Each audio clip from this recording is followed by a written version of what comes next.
The Miles Morales Spider-Man movies no more deserve a theatrical release than the Injustice movie because there's a dozen DC movies, animated movies. They never got a theatrical release, and I just don't think this movie deserves a theatrical release. It should be like you not free or on a streaming, but actually purchase it.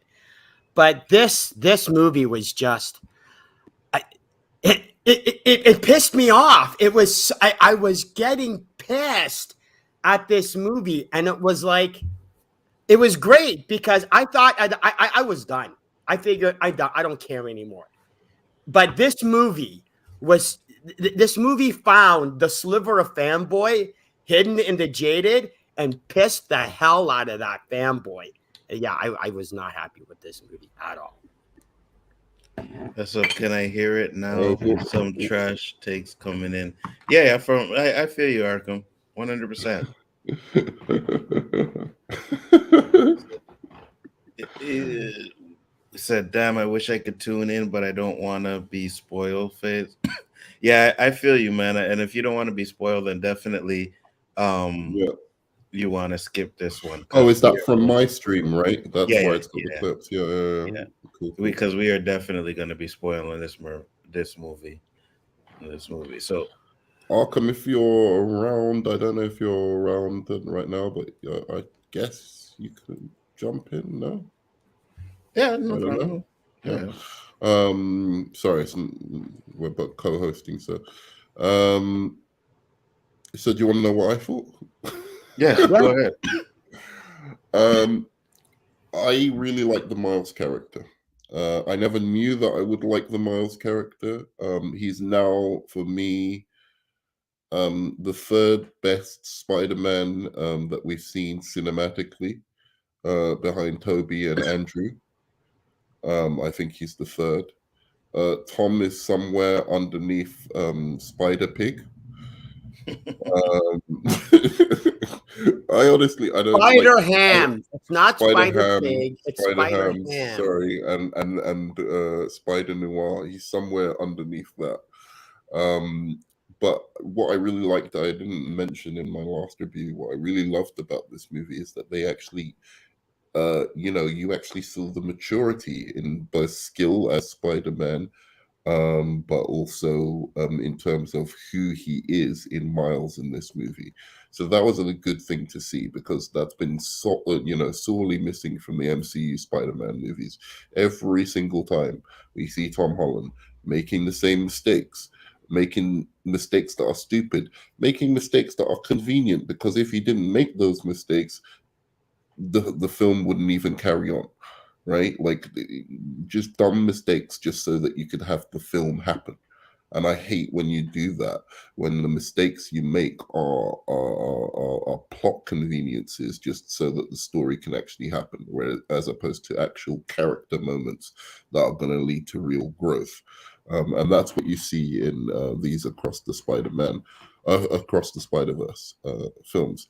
Now, the first time I saw it, I did think I was kind of, I'm not a huge Spider-Man fan, so all the lore and all the multiverse stuff with all the lore was interesting to me. I thought it was damn ballsy, but it was kind of weighing on me as to what this actual story was about. Was it just a bunch of cool, like,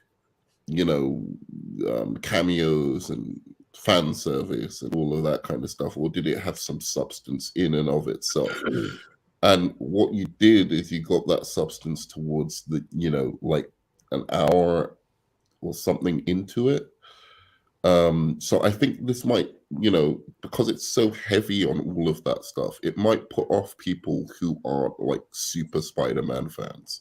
But once you get into the reasoning of everything, and you get into, as he's talking about, like, there are these canon events in Spider-Man lore, right? Like, the Uncle Ben dying, the Captain dying, and all of these things. Some of the events are good, some of the events are bad, right? Once you get into that stuff, and you get the reason of it all, and you get the conflict at the center of this thing between, Spider-Man 2099, who's really, really good and much better antagonist than this Spot guy. And you get that conflict between him and Miles. That's when I felt like I really started enjoying the movie. And even going back, watching the movie again, it makes it breeze by a lot quicker than the first time I watched it, where I was just like a little bit confused as to what the plot of this actual film was. So as of now, I still remain with a 7.5. I don't think it's the masterpiece everyone's talking about.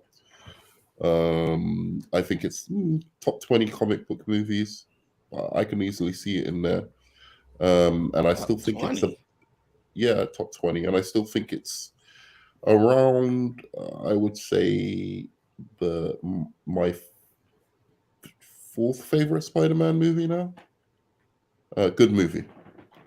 Okay. Well, see, it's better than all the MCU movies. I can tell you that. I'm telling just straight up facts. There's No Way Home. That doesn't mean anything. No Way Home just got destroyed by this. Currently watching the first one for the first time. Yeah, I seen that, and I was just like, okay, watch the first one and then watch the second one. Yeah, watching the first one it's not absolutely necessary, but it's definitely required reading, so to speak. I want to shout out to that Rakim song in the beginning though. So I want to say, I'm right there with you, Arkham. I enjoyed this movie. I do think it is definitely a top 5. I personally think it's the best movie of this year so far. I guess you could say that's not saying much for what the movies that came out, but I definitely really enjoyed it. I think in comic book movies it is saying a lot, because I don't care what anyone says. Shazam! Fury of the Gods, Fire, the Guardians of the Galaxy. I think that was pretty fire as well. So we've had 3 solid comic book movies. I wish they didn't just arbitrarily shit on like Shazam! Fury of the Gods just because they got pissed off that everyone didn't like Ant-Man and the Wasp. So let's get our revenge on a DC movie that didn't do anything bad. But I think it is saying a lot, and I would now put this one on top of Guardians of the Galaxy 3. Having given it a rewatch, I do think it's a little bit better, and I think it's a little bit better than Shazam. But I think all 3 of those were great, so I think it is saying a lot. I think we've had a good year for comic book movies so far. I can agree with that.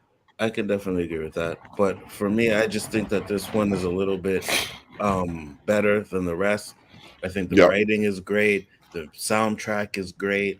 The voice acting is great. I've seen it pretty much 3 times already, and I'm just like, wow. Yeah. I really enjoyed it. Like after we got off the stream last night, before I went to bed, I didn't watch the whole thing, but I watched it again right away. Yeah, So I really enjoyed it. Now let's get into, and we'll start with Jada, what you don't like about this movie. Oh, I want popcorn for this, man. I couldn't wait to hear this stuff. Well, there was a lot of little things, but near the end of the movie, first of all, the balls that this movie has to be continued, the balls that this movie has to think that it deserves a second part of this movie was I drove me nuts. One of the big things that really this movie does not deserve to be a 2-parter. But they announced it when they announced the movie that it was going to be. Again, I try to stay away from all the information. So that way, no spoilers, no nothing, right? I just wanted to see the movie as what it was. All I saw was the trailer, and then that was it. Okay. So what's your problem? The fact that, but one of the things that really pissed me off was the speech that Miguel gives Miles about how you're an accident. You're the original anomaly. And it's like, you have to get away from that. But this movie is diving balls deep into it. It's literally the plot of the movie. And it's like, how is Miles supposed to escape the idea that he's not the original Spider-Man if the whole plot of this movie is about the fact that he's not the original Spider-Man? It's like, for the love of God, again, I'm not a big Miles Morales fan. I'm not a big fan of the character, but like, I'm watching the movie and I'm going, this is an interesting movie. This is an interesting Miles Morales movie because I'm seeing Gwen Stacy, and it's like, when is the movie actually going to be talking about Miles Morales? It isn't until 20 minutes into the movie where we finally get to Miles. And it's like, yeah, I was a bit confused about that. I mentioned that. I go, are you seriously going to be having Gwen and Miles share screen time? Like, this was barely a Miles Morales movie. You see, I 100% disagree with that. Really? Because I'll say this, and I said this last night. I feel that the fact that it started off with Gwen Stacy makes a lot of sense, because once you get into Miles Morales stuff, it just kicks off to another gear. So imagine you start off with Miles Morales and it's kicking off, then you cut it to go to Gwen Stacy and that beginning scene, and then you go back to Miles Morales. Kind of jarring there, right? I agree, except for the fact that the only point of the Gwen Stacy thing was because she reveals to her dad that she's, Spider-Woman, and he's trying to be, and she's going, you know what? I have to leave this dimension. I have to leave my dad because my dad is having a problem accepting the fact that I'm Spider-Woman. It was. I also thought that was a little bit. That was so cheap. It was such a cheap excuse. There was a point. Have her go into the other dimension in the first place. Why can I just mention something off that? Because that really bothered me. So the dad, is because they had these elongated emotional scenes between them, and I thought the dialogue's kind of garbage here. I don't believe it. And it was a consistent thing through this film where it's just like, these parent scenes are going on too long. Get to the point. And then they try to over dramatize it, where it was like, the dad had a gun pointed to Spider-Woman, right? And then he shoots up, like saying, I'm serious. I'll fucking shoot you because, you killed Peter Parker of this universe. And then she takes off her mask. And then he's like, oh, I don't know what to do. It's my daughter. And then he holds the gun to her still. And then he continues going, you have the right to remain silent.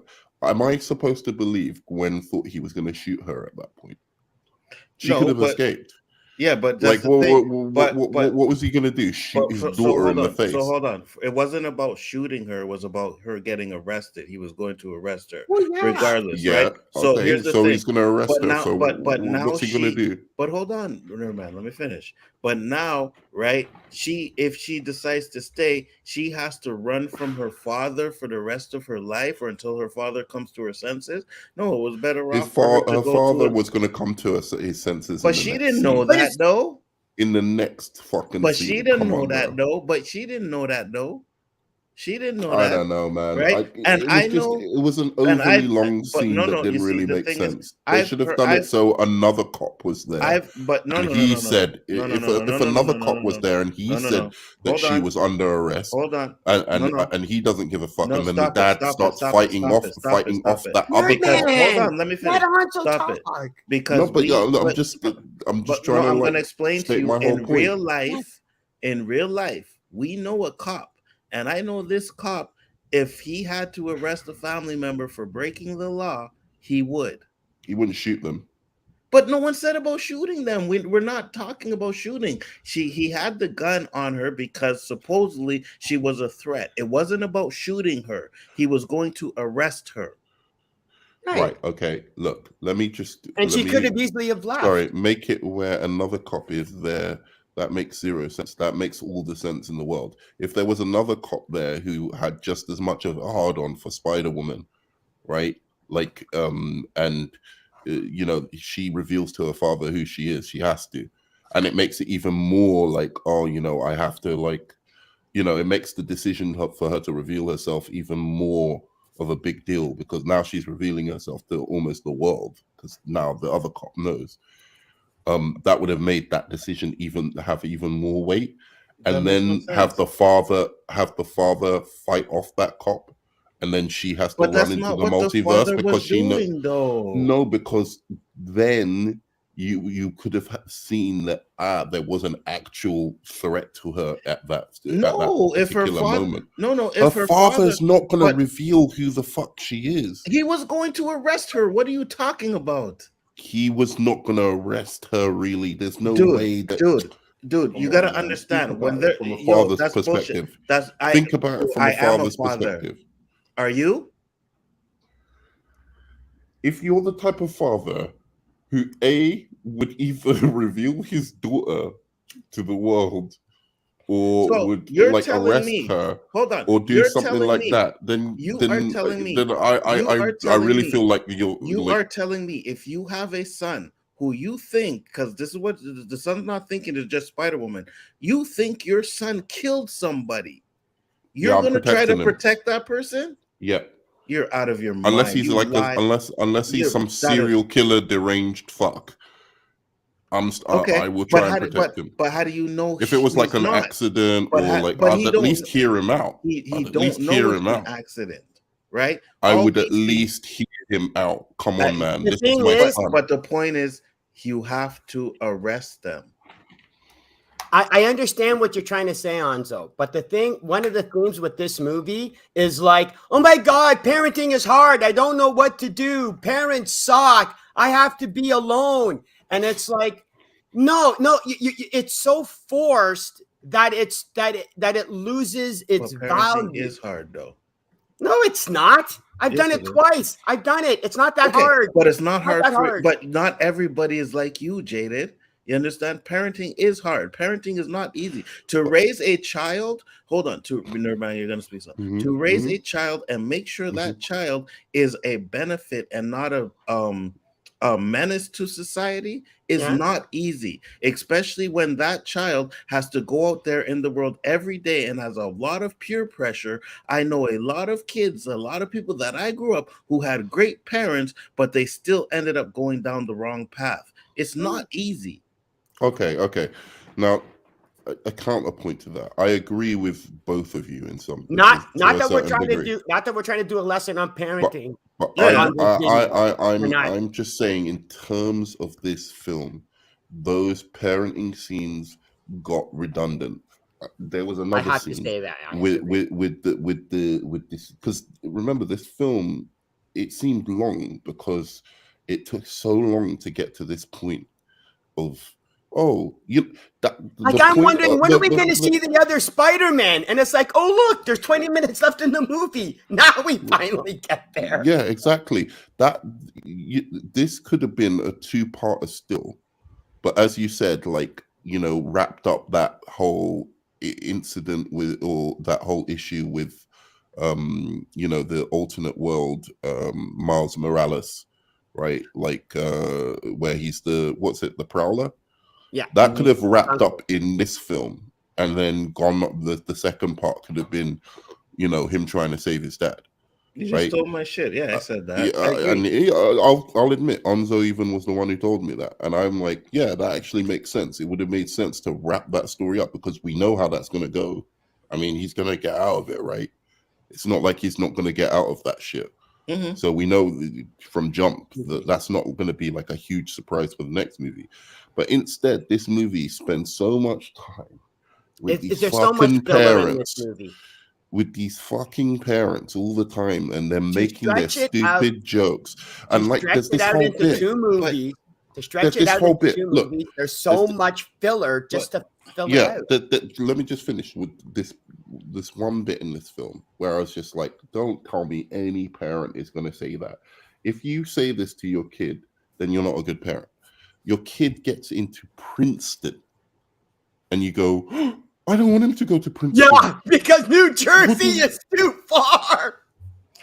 And again, come on, bro. And again, come on. You expect me to believe that shit? Like black parents, black and Hispanic parents. And are going to again, be yes, ashamed. No, sorry, are going to 100%. be like, oh, I don't want my kid to go to One, fucking Harvard. but they're not telling him.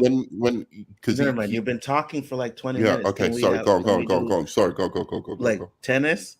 Okay, so again, it's not about them not going to Princeton, that school. It was about the fact that they're going to another state. That's what the parents had an issue with, not the fact that it was Princeton. The mom didn't not the fact that it was Princeton. The fact that he was going to another state. And moms, when it comes to their child, is their babies, and a lot of moms have a hard time letting go. Now not you're like gonna. that. Yes, they do. What are you talking about? No, hold on, nerd man, because in the movie, that is a reoccurring theme, because she tells Miles, you know, it's hard seeing you not being my baby anymore. Right. When I agree with Anzo on this. But again, I just thought it was funny that it was like, because even Miles is going, it's New Jersey. I'm not going that far, Mom. Give me a break. I can take the bus. Right, but for a mom, that's far. You know what I mean? I understand. That's what I'm saying. And a mom will think that way.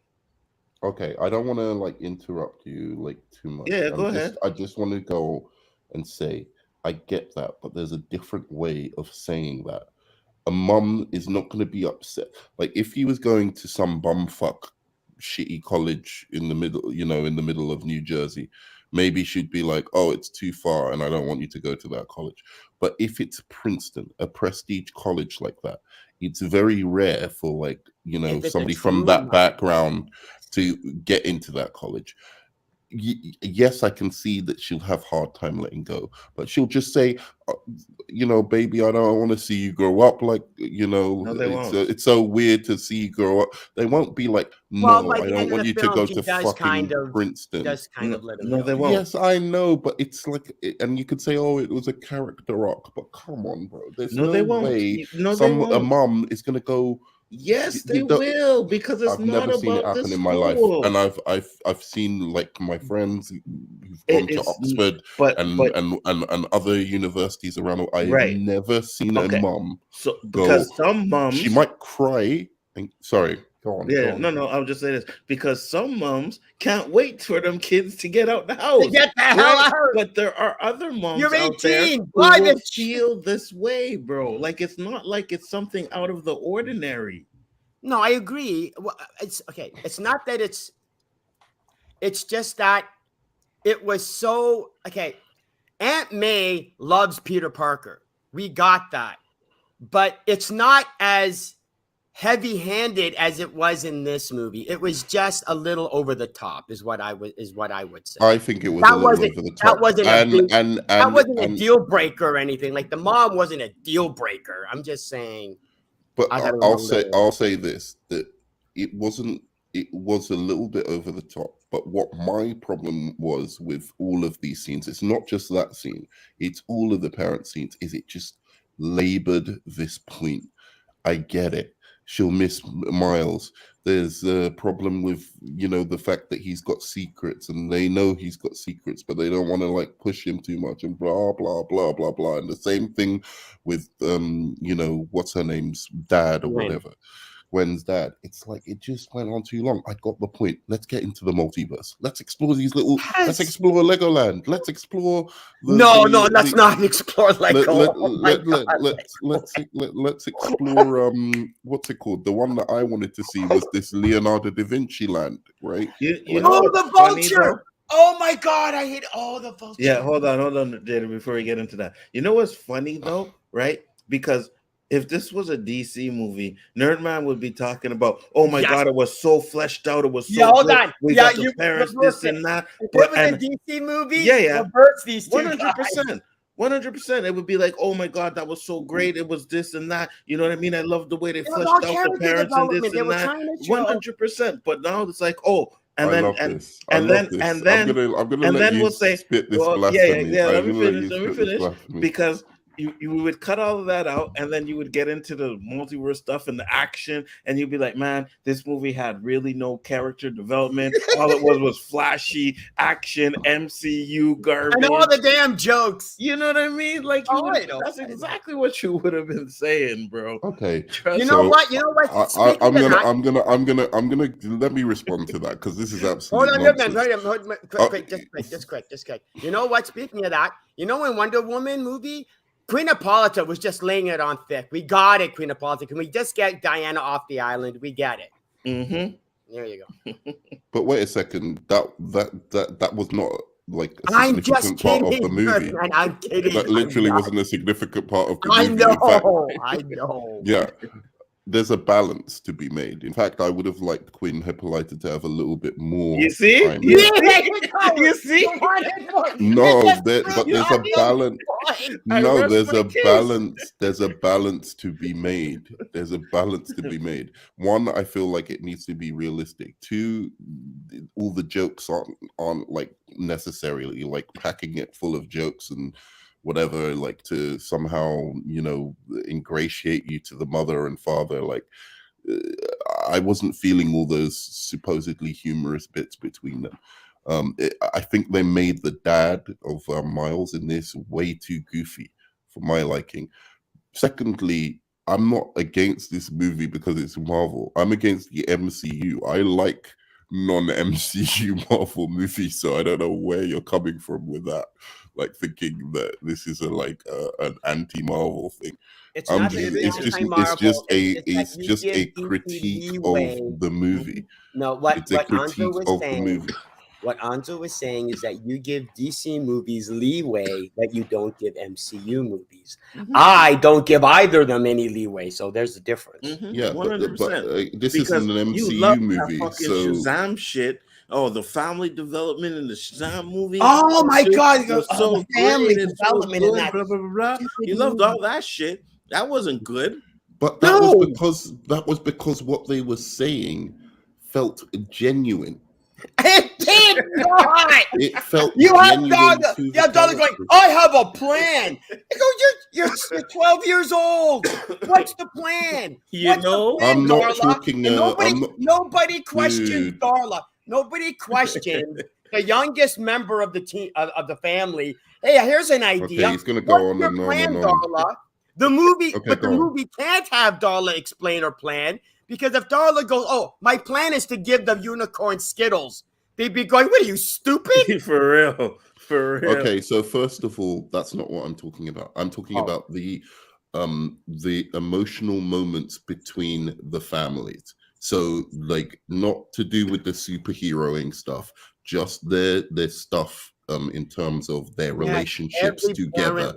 And for me, the stuff in Shazam 1 and 2, every single beat to do with Billy's relationship with his mom, Billy's relationship with the foster parents, Billy's relationship with what's his name, Freddie Freeman, all of that rung true to what that character was was through, right? And where that character came from. Miles's stuff in this movie, I was like, some of it felt a little bit like drawn out, and some of it felt like straight up bullshit. Like somewhat David Quintana saying Princeton ain't cheap. We've already got him. Yeah, Princeton ain't cheap. That's why she said that thing about Princeton. I don't buy that. Any black or Latino mother whose son is from, like, you know, are you racial profiling? Are you racially profiling? They're not wealthy, and you know that he went to he went to a good school, but whatever. But they've brought him up so well that he's getting into Princeton. They are going to be proud as fuck, and that's just facts. So even white mothers would be as well. So, but maybe they will. But at the same time, it wasn't about the school. That's what you're not understanding. But here's how I'm going to get you, because we're talking about Shazam, right? Let's go back to the first one with Shazam's mom leaving Shazam in a park, and they could never find Shazam's mom. Like, they could never find Billy's mom for 10 years. Hold on. And then when he gets to see his mom gives him that kind of attitude and stuff. But I'm like, that you give a pass to, right? That's okay. So wait a second. What is your point that the melodramatic of the you think mother? that it was melodramatic? No, you know what? I can't be your mother because I got my new boyfriend won't like you. I think, and it's not just that. It's not okay. So my do you want me point's to not. answer that? Yeah. I will. Just give me a second. My point's not just that, but you're talking about, oh, it's unbelievable that a mom could be like, I don't want you to go Princeton because it's far, but it's not unbelievable that a mother will leave a kid in a fucking park just like that, and they never find the mom. That's unbelievable. Well, to be honest, it is unbelievable because it's so rare that happens, but it does happen. You do know that mums abandon their children. Yeah, but not like that. What? Yeah, they do. Okay. So the idea Jaded. Let me finish. Let me so finish that's on this. Rare. Every That's single rare. case I have ever heard of a mum abandoning her child. If you read about the case, like of a mother abandoning her child, you'll always be like, "That's fucking unbelievable." So that's crazy. So, okay. Like that the mother did that. Because none of those cases, when a mother abandons a child, it's so irrational, it's so illogical. You're like, wait. You're proving. Wait. Can you just can I finish my point? Go ahead. Okay. If you're going to abandon your child, yeah, fine. You don't think you can look after your child. You're a drug addict. You're too poor. You're whatever the reason is. Go and hand them over to the social services. Do it in a fucking normal way, right? Do it in a legal way. Hand them over to some kind of authority. But you find cases where these mothers, for whatever reason, they're so desperate and blah blah blah. They do stupid shit. Okay, and they leave their kid in danger. And that's why I'm saying those cases are always unbelievable anyway. Okay, so here's my point. Here is my point, because you were proving my point. So you're telling me that there's rare cases, which is kind of unbelievable that a person would do that, but it's not a rare case or unbelievable that a mother would not want her son to go far to Princeton. Despite the fact that it's rare, you still accepted it. Right. But you can't accept the fact that a mom... Let's go with Nonzo. Even though it's rare for a mother to not... Again, I'm defending this dumbass movie, and I hate this movie. So wait, sorry. I'm trying to... Because my critique, by the way, let me just make this very clear to everyone. My critique is a very, very mild critique. This movie, I'm not like saying, oh, this ruined the movie or this ruined I just wish they had have got through all of that stuff faster, because it would have been, I think, a better movie for it. And it's just like those bits were the least entertaining to me. Yeah, I just think they could have got them through it. I'm not like going, oh, this is a crippling, flaw of the movie. But 100%. I didn't believe that scene. Right, I genuinely didn't believe. I rolled my eyes when the mother was like, oh my God. This is my point. But Nerdman, this is my point. You're saying you don't believe that scene, but you can believe the rare scene in fucking Shazam. Right? Or you can't believe that there's a mother out there who would not want her kid to go to a school because it's far. I believe that there's a mother out there who doesn't want her kid to go to Princeton or whatever for whatever reason she said. But I also believe that mother's a bad and selfish mother, and therefore, if you're trying to say this mother's a bad and selfish mother, then you're trying to get me not to relate to her. But this movie's trying to get me to relate to this mother. This movie's trying to get me to warm to this mother. So doing this makes me just think you're an idiot. Right. I'm sorry, you're an idiot. And so I'm not warming to her. The film, at least in Shazam, they're making you try and not like this mother, or at least have a kind of disdain. The problem with the Shazam one was that was their hack. It was a very hackneyed way of doing that. Yeah, I agree with that. So sure, it was a hackneyed way of doing it, but at least it was trying to get you not to like her. Right. Whereas this movie is clearly trying to get you to feel for the parents, and some of what they do. Okay, just but that's the doesn't beginning, right? You don't feel for her at the beginning. You may think that, she's being selfish, but then when you get through the movie, she has growth. That's what character growth is, right? So that's what sure. happens. So you get to the And point she where eventually she's having, does learn to let go. yes, and you get to the point where you have that conversation where you can see he's upset that Gwen is gone, right? He's almost about to have Couldn't you tears, just and have then her Hold be? on, you mean Wanda? You mean Wanda? yeah, But here's my Why? alternative. When, Couldn't when you you just say have her Wanda, be smothering him, like saying, "Oh, maybe we could move to, since you're going to move to New Jersey, maybe we could move to New Jersey. There's a new job up for captain in wherever Princeton is. We can move that up wasn't the there." point of the scene, No, though. no, you know what I wait a mean. That's second, no wait a better second, wait a though. second. That is better. No, That it's is better because not. then it's smothering. No, it's not. Then It's she's not no better. smothering him. It's not no And it better. makes It's sense not. that It's if not. she's It's not. smothering him It's rather not than better. going, "Oh, I It's don't not want better. you to go to like one of the It's not best better. schools in the world It's so not. that your You life just will be can't get better in over. future." You just can't get over the fact that it was one of the best schools, right? So you just said, let's say it was like a not such a prestige school, then you could understand that. But and you have to put this in your head. She is not thinking about the school. She doesn't care if it's Harvard, Princeton, or whatever Okay. prestige school. Yeah. It could even be one of the shitty schools. That's not what she's concerned about. She's concerned about the fact that So she will you're not be with all her right. I son. get it. It I has get it. nothing She's to I gonna do get with it. lose him. her I little get it. boy. I get it. You like the movie, so you want to defend everything in the movie. Fine. Let's move on. Here we go. Let's move on. Look Let's who's move on. fucking talking. And don't Let's forget, move on.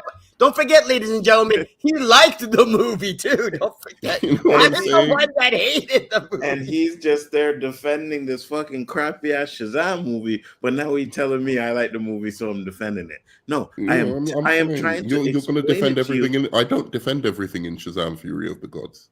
I But you agreed with can't. you on certain things. Yeah, but you can't because it's garbage.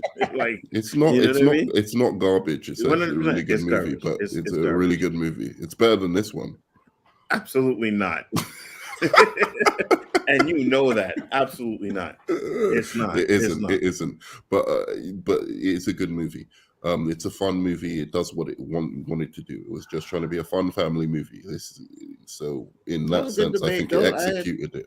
I appreciate it. That's a good debate. What else? No. Because you say I want to defend the movie, like you're like, oh, you just like it, you want to defend it. But I was the one that came up with, when I saw the okay, so I bring it back to the Hobbit movies, right? In the second Hobbit movie, it ends with Smaug going to the other town to destroy it, right? To destroy it, right? And then when you get to the next movie, you have about 30 minutes at the beginning where they're trying to kill Smaug, and then after they do that, it gets into what the third movie is supposed to be. It kind of feels like two different movies. And that's what I think is going to happen with the third one, right? Really? Yeah, I think you should have just ended it like that whole Miles Morales scene. You should have ended it, and then the third one should have just been Which about. one though? What do you mean? Okay, there's the first one where the Miles from Universe 42 or Earth 42. Yeah, they should have revealed ended himself. Yeah, they should have ended that. Okay, because then you got the scene with the various ones, and Gwen says, want to join the band or want to join the team. But then after that, you get that 5-second clip where you see Miles start to use electricity on the chains. Right. So that's what I'm saying. It should have ended that. Right. They should have ended that. And then it should have ended with her getting the team together to help Miles. That should be the start of the first. That should be the start of the third movie. What do you mean, Jack Lord? Do you think there's stuff Nerdman's parents say to them? Thank God he does not remember that. My mum wants me to remember her torturing me. What are you talking about?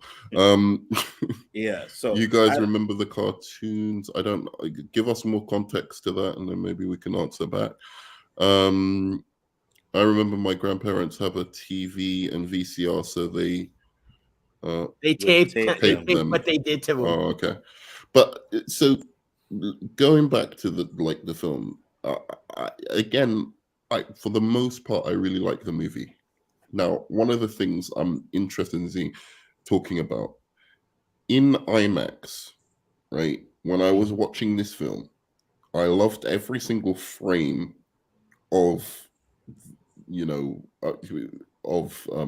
film. I thought every single frame could be taken out as a still in a comic book, and I really like that. Mm-hmm. But there were parts where especially in the beginning, and it was tiring my eyes just trying to put all of this visual overload together, where every single frame changed the arts, not the art style, but like the painting it was, right? It didn't, there wasn't a kind of continuity there.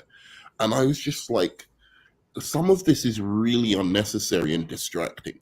Like, I know people said that about the first movie, but I didn't get that from the first movie. I thought the continuity between the different frames of the movie were absolutely, consistent. This one, there were points where, especially when it was Gwen Stacy talking to her dad, very all of pastel, that stuff. Very pastels. That was very light color. That kind of seemed weird to me. Yeah, it wasn't a deal breaker. His face kept changing, all of that kind of stuff, and I was just like,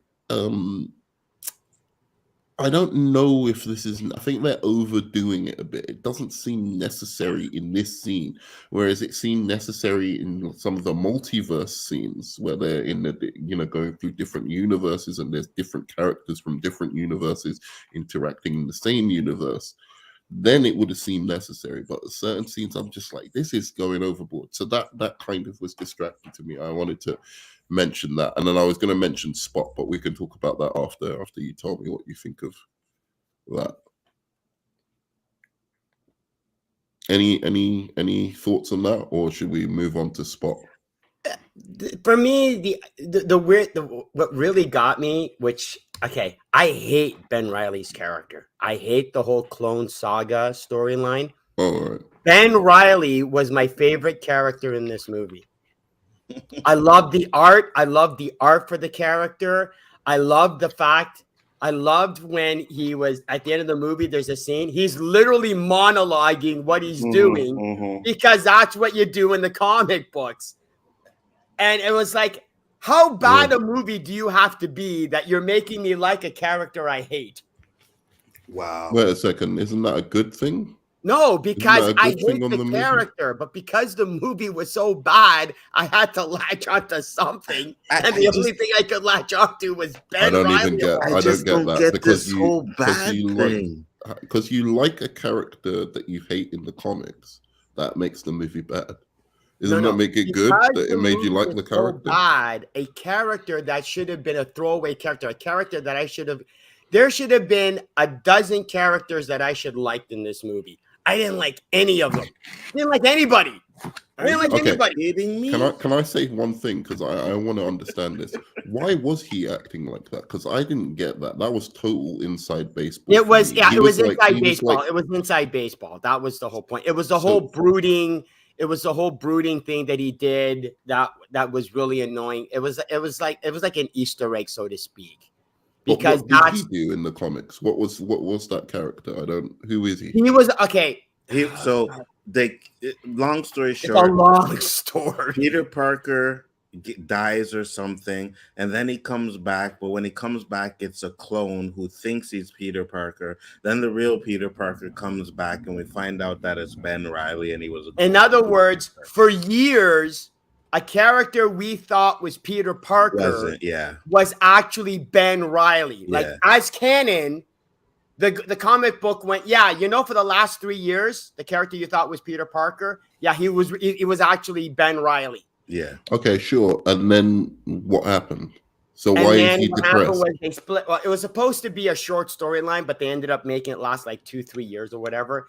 And then what happened was Ben Reilly had his character and his comic, and then Peter Parker with Spider-Man had his comic. Well, Ben Reilly was all this emo guy. He was like, oh my God, I'm a clone and my life is a shambles. And what am I supposed to do? And, all right. I see. I got it. It was like, so that's why when you first played it in the movie. I thought he was funny, he's like but leaning I just against didn't. The wall. Yeah.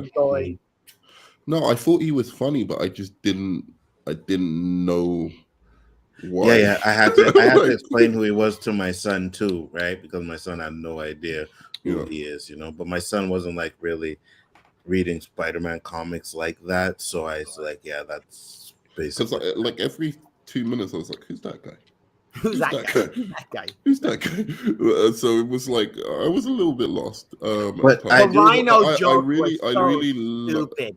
I hated that dumbass Rhino joke. but Because I one of the thought they were supervillains talking is about called Rhino Rhino. from And he goes, "There's an Amazing. ordinary Rhino." And it's like, well, then why the hell do you have him in the goddamn first Yeah, place? but Mhm. I thought they were mocking the Amazing Spider-Man 2 Rhino. Yeah, they No, could have been. They could have been No, mocking it. I thought that was that. I thought that was what they were mocking because no, he comes because they out were as an just going, actual "There's an Rhino. ordinary Rhino." And it's like, oh Oh, my okay. But God. the what was I going to say? Oh, I loved when they did the new Spider-Man from the animated show, and it was actually him, like the new one that's really popular, Hmm. right, from the Oh, and the animated show. 1960s. Oh, and the Oh, 1960s. But they Spider- didn't. They didn't. Correct me if I'm wrong. They didn't do 1960s Spider-Man, which was I The think what? they could have done the The 1960s one. 1960s? Yeah, that Yeah, TV they show. did. They had they a scene did. with him. They Yeah, had him. They yeah. had him, Oh, and that's it was See, awesome. I have to see, look I out for missed them. it. I missed it too. He swings in on the rope and And on his because left. because the animation Yeah, is so slow, yeah. He he goes, misses it. "I missed him." Yeah, And and flies right past. Yeah. shut up. That Yeah, is funny. That's I funny. actually missed that, but yeah, it was funny when I seen it. I was like, oh, that's That is interesting. funny. Because That's funny. the reason I saw it the reason I caught it when I saw it, Anzo, is because I was actively looking for it. I go, "You better have the 1960 Spider-Man in this And movie." did they have one last one? Because maybe I missed this one as well. Did they have the 90s Spider-Man? Because he should have at least had a little voiceover as well. I He Not, was not. very I don't think popular. he had a voiceover though. No, I think he was there because there's a Spider-Man that's in the chair talking about Ben died. I think that's him. Oh, well, I think when Miguel goes, "Get Spider-Man," and there's the three Spider-Man that pointed to each other. Hmm. I think I can't. I have to go see it again, but I think one of those Spider-Man is the Spider-Man from Amazing Spider-Man and his friends with Iceman and Firestar. Yeah, could be. Yeah, Yeah, no, yeah, I think that one was yeah, yeah. that one, but they I didn't think have the that 90s one, I Spider-Man, didn't. Yeah, yeah, that one from yeah, that yeah, show. yeah. So, can I talk about my last thing because I love the music, I love like the story towards the end, I love the ambition of the movie, all of that kind of stuff. But the last thing that it bothered me to no end was this Spot character. I was just like, look, I get it. He has spots. He can kick himself. Like on the fifth gag, I was like, okay.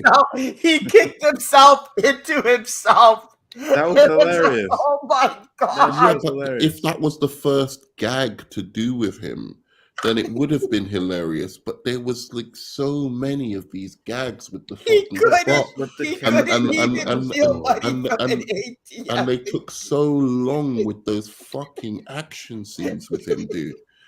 These action scenes with this Spot guy just went on and on and on and on, and I I'm was just your getting nemesis. so Who the hell bored. are you? I don't even know who you are. I'm sitting I here was and I'm like, your takes are worse than Jaded right now. Like, No, I'm sorry. I was yeah. so bored by that Spot guy. I really was. Like all the stuff with him when he's like in the store trying to steal the bank machine and all of that kind of stuff. I'm not really robbing you. I'm robbing the bank. It's funny. It's You classic. thought it was funny. Okay, Jaded Yeah. is obviously I'm clearly loves laughing. it. No. I'm not laughing because it's funny. I'm laughing at how stupid it was. It was ridiculous. No, It it was was good. insane. No, it was good. It was good. It was Now, all the insane. jokes didn't hit. I will say that, but it was funny, and absolutely. But Nerdman will get into this too because he actually doesn't think it's a kids movie. No, I I don't don't think it's agree. a kids movie. Saying it's a kids movie is a cop out to justify the stupid. I'm sorry. Yeah, but that's not No, I why don't Nerdman even. thinks it's a kid movie. I don't think kids can sit through this. I really don't. I think that like a 5 to 10 year old who This is not for a 5 to doesn't 10 know year old. It's not. doesn't know that much about Spider-Man or whatever, I I think they might get like a little bit fidgety watching this. Honestly, Well, I know. I feel like Hold on. the Not audience for fidgety. this, They'll and go into an epileptic luckily, seizure. maybe as well, and they might not even have epilepsy. And they'll still Well, get- we'll see because but I I'll know say Danny's this. taking I'll his say kids this. to see it. So Yeah, I'll say this. I'm not saying every kid, you know what I'm saying, but like I think a lot of kids and a lot of families are gonna sit down and watch this, especially after the first one. That first one set a very different tone than this one. If I still had a 5 to 10 year old child, I go clean up your room, or we're gonna go see Spider-Man Across the Spiderverse. I would be using this movie as a punishment. why? Because I hated this movie. It was pathetic. Yeah, but I don't think your kid will see it as a punishment. Exactly. No, because I won't shut up the entire movie. I feel like this is an animation aimed towards adults, like aimed towards, I would say, people from like 13 upwards. But the first one was a kids movie, right? You can all agree on that, right? Like the first one was straight up a kids movie. It had some moments. I won't even say 13 because I know Donnie's kids ain't 13 and he's taking them and they want to see it. So yeah, but they want to see it. But I'm saying, yeah, but most kids will want to see it. They want to see it, but will they want to see it again? That's my point. Because it's about repeat viewing, right? And again, it's also they might want to see it, but that doesn't mean they're gonna like it. Oh no, they'll like it. Oh no, yeah, kids usually like most of these things, man. The kids will like it, guaranteed. Yeah, maybe kids. Hey, if the Super Mario Brothers movie can make over $1 billion, then why the hell not? Well, look, the Super Mario Brothers movie was very linear. You understood like what was going on for the first hour. I don't think, given I didn't know what the fuck was going on for the first hour. Yeah, because I didn't know who the hell Wanda was. Jaded, is it just? Am I going crazy? Did you know what the reason for this movie was for the first hour and a half until he actually reveals? The whole stuff. Because it was just the first hour was to introduce Spot as the main villain, but then halfway through the movie, it's like, yeah, we're gonna forget about Spot because now we have to focus on something else. But you guys are acting like Spot was like a major part of the. You see, hold on. This is the thing. He is. Hold on. He was the setup. Right, he's going to be a major part in the second one. But just like you're talking about how all the parent stuff was drawn out, and the parent stuff was not longer than like fucking 3 minutes in each time. So it's not that long. It's just the fact that you didn't feel it, right? Because when I seen this movie, and even my kid, because I knew there was another one coming, right? And I can tell you straight up that most of the people that were in the theater didn't know that there was another one coming, right? So when it ended, they were like, "What?" And my son was like, "What?" And I was like, "Yeah, there's another one." And he was like, "Oh man," because they could have went another 30 minutes and I would have enjoyed it. Like he did not want the movie to end. Yeah, sure. I'm not saying because he wanted the movie to actually start. No. But what I'm saying is it didn't feel long to him. Oh. That's what I'm saying. Okay. Nerdman said it felt long, but it didn't feel long to us. I'm saying now I know what happens. It improves the movie. But it was very like I'm telling you, the first hour and a half was very dense. There was all this traveling through multiverses, which is cool. I think kids will like that. Like seeing all the Lego world and all of that kind of stuff. Second clip of them going to exactly. But for the most part, it was all this parental discussion. It was all this stuff with the Spot guy, which was just like, It was trying to make Hello. it. The whole thing with the Hello. parental thing was they're trying to make it so that Miles wants to separate himself from his parents, and it's like it doesn't. Again, it's like you have Hobie going. You have great.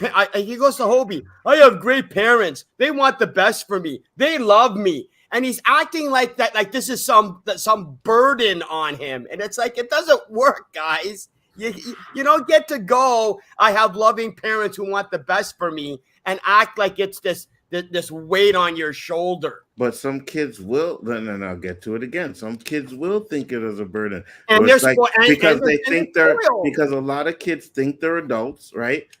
Not even if they're just spoiled, just a lot of kids at that age think they're adults and they can do whatever they want. But now you have a parent or your parents who are telling you no, this and that. Absolutely, 100%. There are some kids that will think it. Sure, I agree with that. I'm not that bit I found realistic. That is not.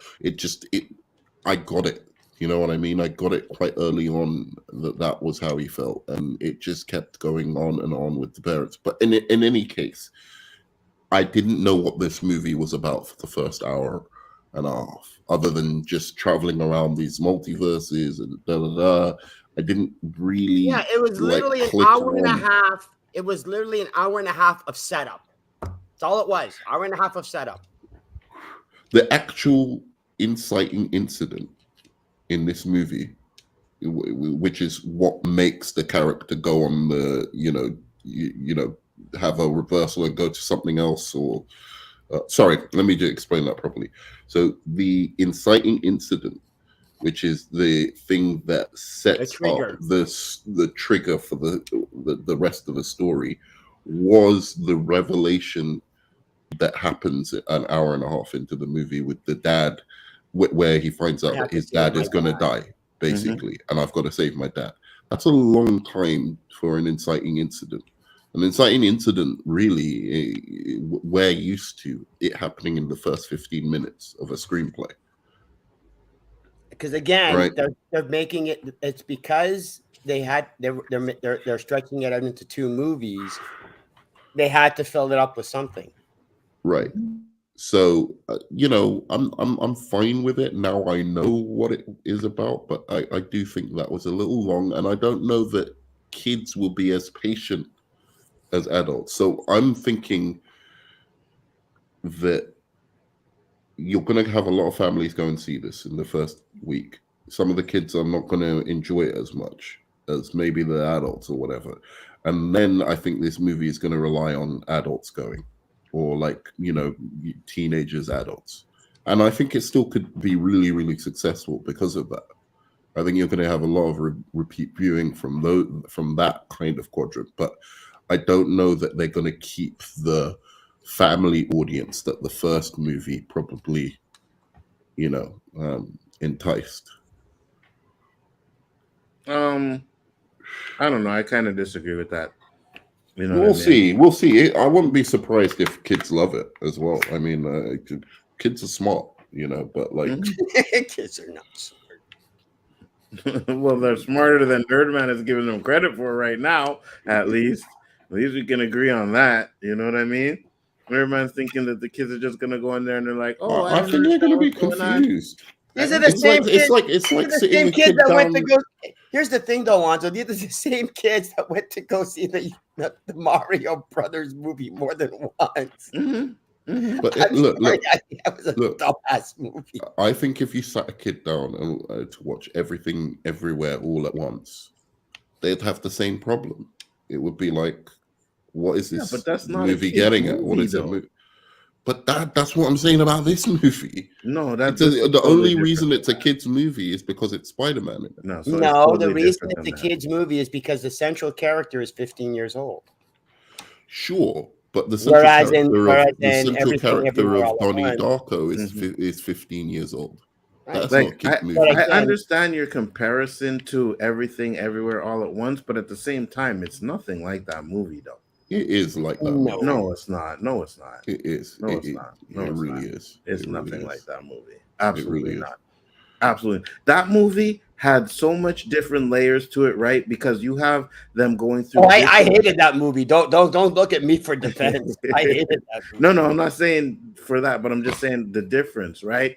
Oh You no, have- there's so much more confusing stuff in that movie than there ever is in this one. And kids will not understand that movie for sure, but they can have a better understanding of this movie than okay. The issue is, why is this movie happening? And they don't get to that they don't get to the why of the movie happening until an hour and a half into the movie. And that's what I'm saying is that's the long drawn out kids part. Are not going to be sitting there saying, well, why is this movie happening? Like, what are we talking about here, nerd? Doesn't hold on. When they're watching a movie, like the father actually explains it in the movie. The movie is a journey. You know what I mean? Like, come on, nerd, man. Like, the thing is that the movie was meant. The movie's is trying to be a journey of the characters. Hey, look, this is my hypothesis. If it was one movie, it would have been trimmed a lot better, and there would have been more action. The thing is that because it's two movies for money reasons, same reason, Fast X is 3 movies as opposed to just one. They didn't have to make it 2 movies, but they wanted to make it 2 movies. Okay, so let me give you an example. You see the action scene in this New India that went on for like 30 minutes or whatever, however long it went on for like 15, 20 minutes. The chase scene. Where they're running around this New India place, like Mumbai, York or something. I don't know what it was called. Oh, okay. Like, that whole scene meant nothing to me the first time I watched it. Yeah, it meant nothing because I was like, I don't know what the stakes are, what the point is, other than to capture the Spot character. Is that the whole thing of this? The whole point. Whereas now, when I watch that scene, it has so much more weight to it, because now I know why they don't want Miles to save the captain, right? I know all of those elements, so it makes it make more sense on second viewing, which is good. I'm not saying that's a bad thing, but I'm just saying on first viewing, people might check out. No, because we're talking about kids here. That's not going to make them check out. That, like, you know what I mean? Okay, you're sitting there because, and we're doing this in YouTube and whatever. We analyze these movies like left and right, this and that. These kids do not go into these movies thinking about the writing. Hey, hold on. You know what I mean? The adults don't go into these movies thinking about it. Right. The kids. Right. And I just use the writing as an example. But they're thinking about the writing. That's not my point. No, I know, man. I'm just using writing as an example. I was going to say, like, the writing, we talk about cinematography and all that stuff. Kids don't go into the movie thinking that. So they're not going to go sitting into this movie thinking, oh, well, I don't understand what all of this stuff is going on for. Like, why is this happening? Why are we? These kids are not going to be thinking that. We're thinking that because we're adults. No, you just have to make the story very, very basic for kids so that they can follow on with, like a Shazam movie. Pretty much. A Shazam movie. Exactly. Yeah, be incredibly basic and very simplistic, and don't question anything. Right. But now you're not giving some of these kids a little bit more credit. Some of these kids are smart. Some of these kids will understand. Some of them won't. You know what I mean? Some of them will get antsy. I'm fine. I'm fine with that. I'm not. It's not a critique of the movie. I just think it's perhaps I went in thinking it was going to be a kids movie and I'm going to follow along really easily, and I just was like, actually, this is a little bit of a confusing mess, until I found out, no, it's not a confusing mess, because the second half of the story actually explains what was going on in the beginning and why the beginning happened, but it just took a little bit too long for me. On second viewing, now it improves the movie a lot because I know what's going on. That's all I'm saying. It's not some movies are like that, and they're usually maturer movies. Right, but what you're saying, it's like Fight Club, right? Even though that was entertaining all the way through, I'm not saying it wasn't, but like when you're watching Fight Club for the first time, I was like completely fucking baffled as to what is this storyline? What is going on? Until the reveal happens and you're like, snap, okay. And then you watch the movie again and it makes the movie even better the next time. No, it ruins the movie. Once you get the reveal. I don't want a discussion on Fight Club. I'm just using it as an example. Okay. Right. But it's the same thing with the Bruce Willis movie, I See Ghosts. Sixth Sense. Sixth Sense. Once you get the reveal, you can't watch it. You can't watch it a second time because it doesn't. It's spoiled. But I disagree with that, especially with Sixth Sense, because when you watch it the first time, right, you don't really notice certain things. But after you get the reveal and then you watch it again, then you notice the certain things in it, right? Right. So, but again, the reveal is play. You know it. There's right. No. Once you know the reveal, it's like, oh, okay, then. Yeah.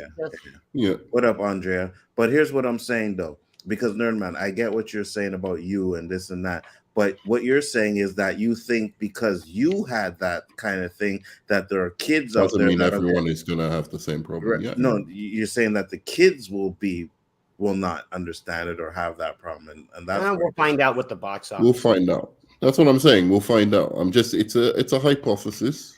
I might be wrong. But I'm going back to see it again. So. I'm expecting a box office, but I'm not expecting nothing great because the first one didn't do that great in the box office either. I think this one will do better. I think it'll do better too. But the first one didn't do great in the box office. Though. But all I'm saying is the only thing that concerns me about this box office is that I don't think this is a kids movie like the first one was a kids movie. And what you might find is that more adults are going to this movie than kids. And that might be enough, you know? Yeah, I feel you. Anything else, Jada? What else did you not like? Because I guess we got all the Nerdman stuff. What about you? Oh, there was the attempts that I hate that I as soon as I had thought of this when I was watching the movie, I go, I can't say this without sounding like Nerdman. But my God, I was getting annoyed with the stupid attempts at humor. It was just so ridiculous. And I hate saying it because that's basically Nerdman shtick. But you're not wrong. So I will definitely say that the humor, well, I'd have to go back and watch the first one because I would have to say that the humor was a little bit ramped up more, right? But at the same time, like there's a scene where one of the Spider-Man says, do you think like, the Spider-Mans, you're talking about the quips and stuff. So all of that made sense for the movie though. Like again, I'm not saying that. I'm just saying is that because there's the one line where the Peter Parker goes, Spider-Men are supposed to be funny. And it's like, no, it's not that they're supposed to be funny. It's like, you're not supposed to try to make them funny. He uses the quips to like, that's part of his character.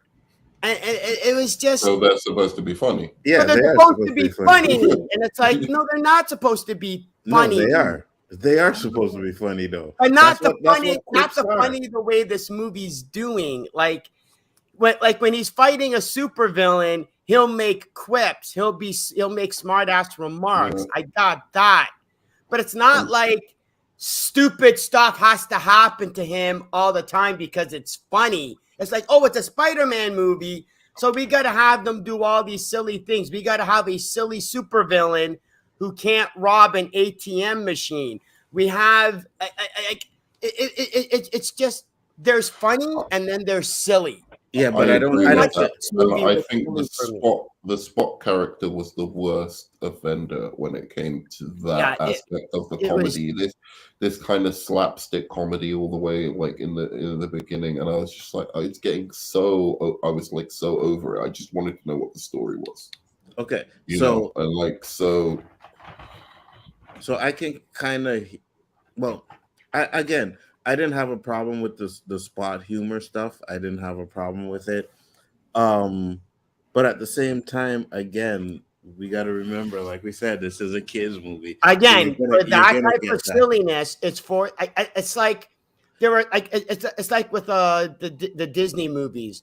They'll always throw in a joke or two that the kids won't get, but the adults get it because it's the double entendre. Yeah. So that's what this movie did. It's like, okay, we're gonna do the silly stuff for the kids, but at the same time, we're also gonna have like the quips and stuff like that.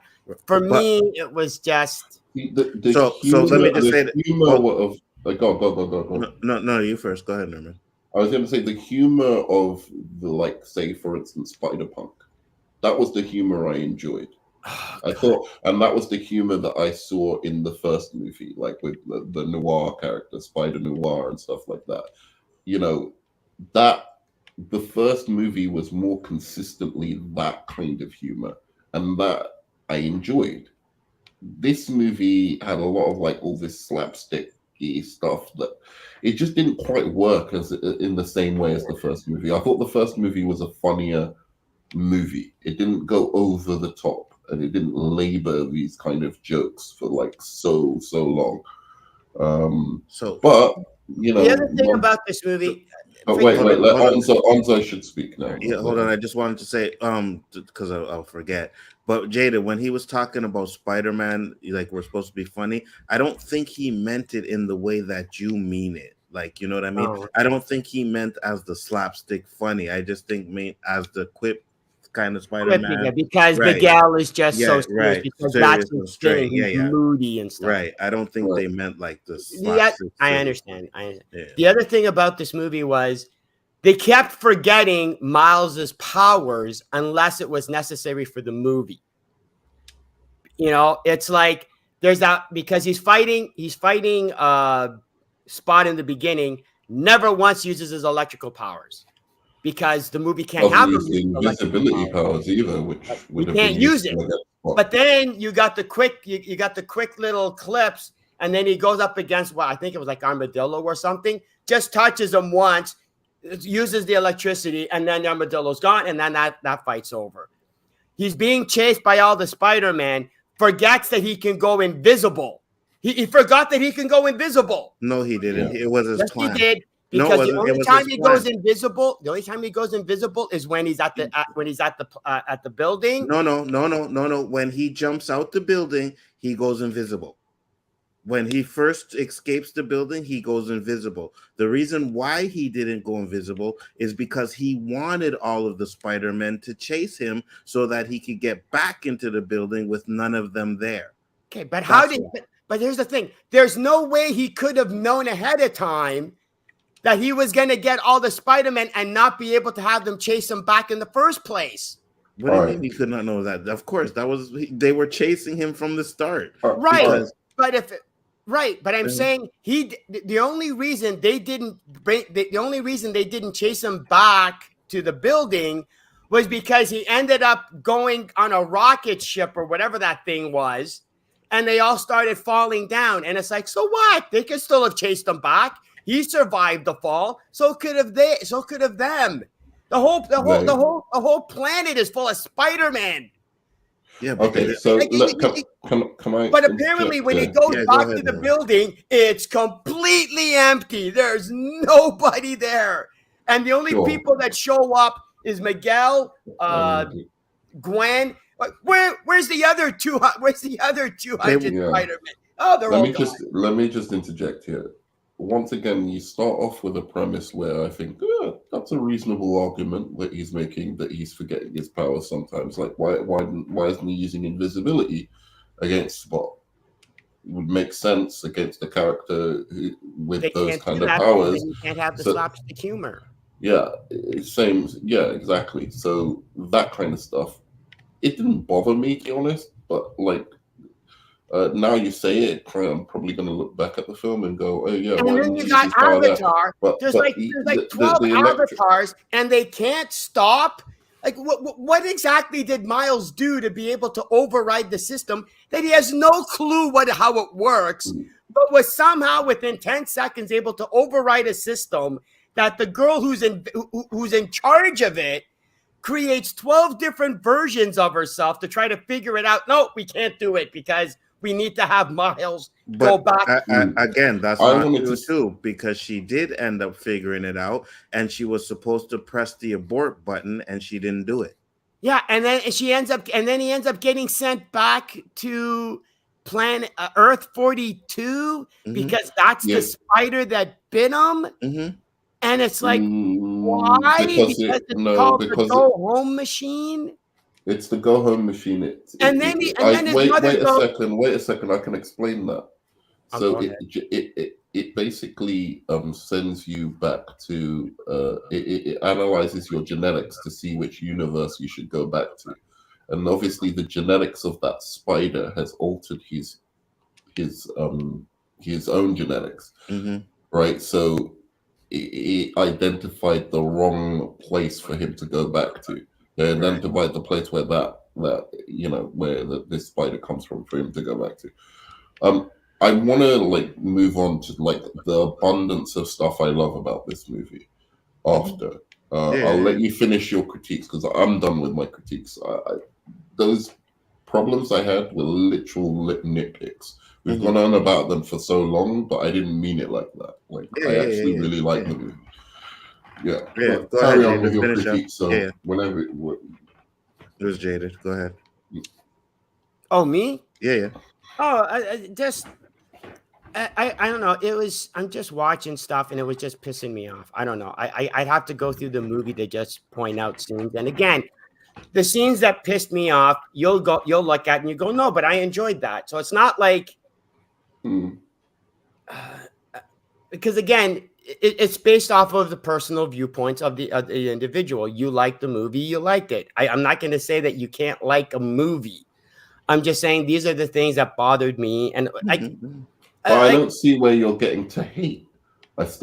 You hate this movie. Oh, I hated this movie because I wanted to see a Miles Morales movie and I didn't get that. Oh, okay. I'm sorry, I did not get a Miles Morales movie. I got another team up movie. And not necessarily, but felt like we did get a Miles Morales story. I do understand your issue with Gwen Stacy taking up the first 20 minutes of the movie. Even I was like, wait a second, is this a bait and switch? Is this a Gwen Stacy? Is this another one of those things where the anti-woke guys? No, I wasn't even thinking that. I wasn't even thinking that. I was just going. No, I'm talking about the anti-woke guys. I don't agree with their thing, but I was just going to say that they're going to be like, oh, see, this was supposed to be a Miles Morales movie, and they just made it Gwen Stacy. Whatever. But I was genuinely confused in the first 20 minutes. But as soon as it kicks into the Miles Morales story, I think it stays pretty focused on his journey and his confusion and his trying to figure out why they won't let him join this big spider team that he would love to join, because he feels like his parents, he can't really talk to his parents about being Spider-Man, so it's only other Spider-Men that he can really talk to about Spider-Man.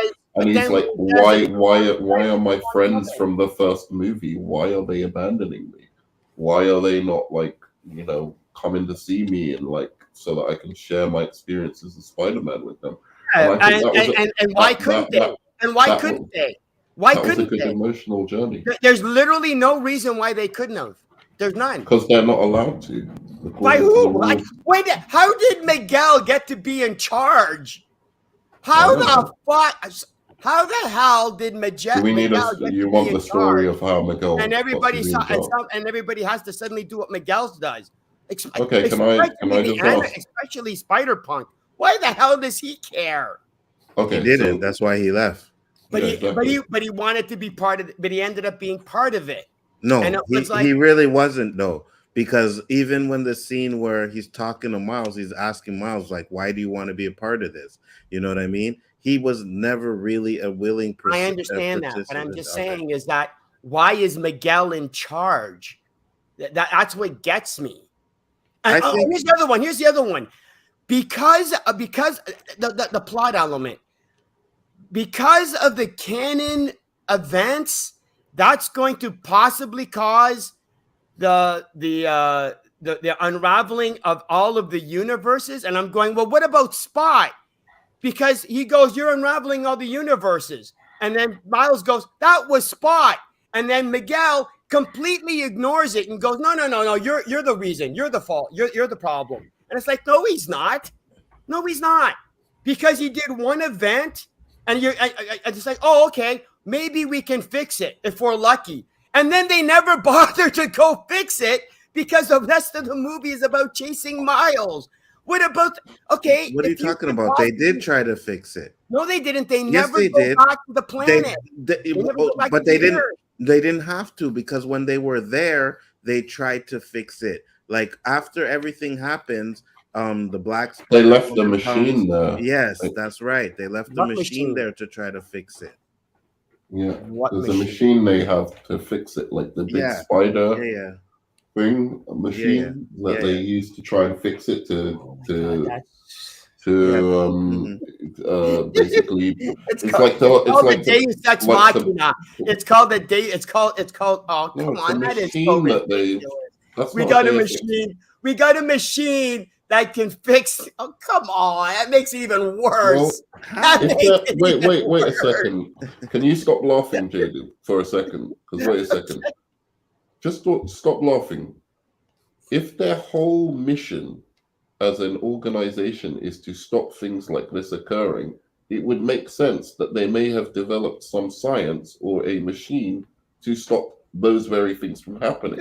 So that is absolutely, because it's only ever happened twice. I haven't finished. So that is absolutely not a Deus Ex Machina. Of course, it's a Deus Ex Machina. People use that without all knowing. We got a mystery machine that we can't justify its existence, but it's a plot device. Come on, it's a plot device. You don't have to justify in terms of explain the origin of something that fixes a problem in a movie. That's not what makes it a Deus Ex Machina. It's when it comes out of nothing and there's no logic.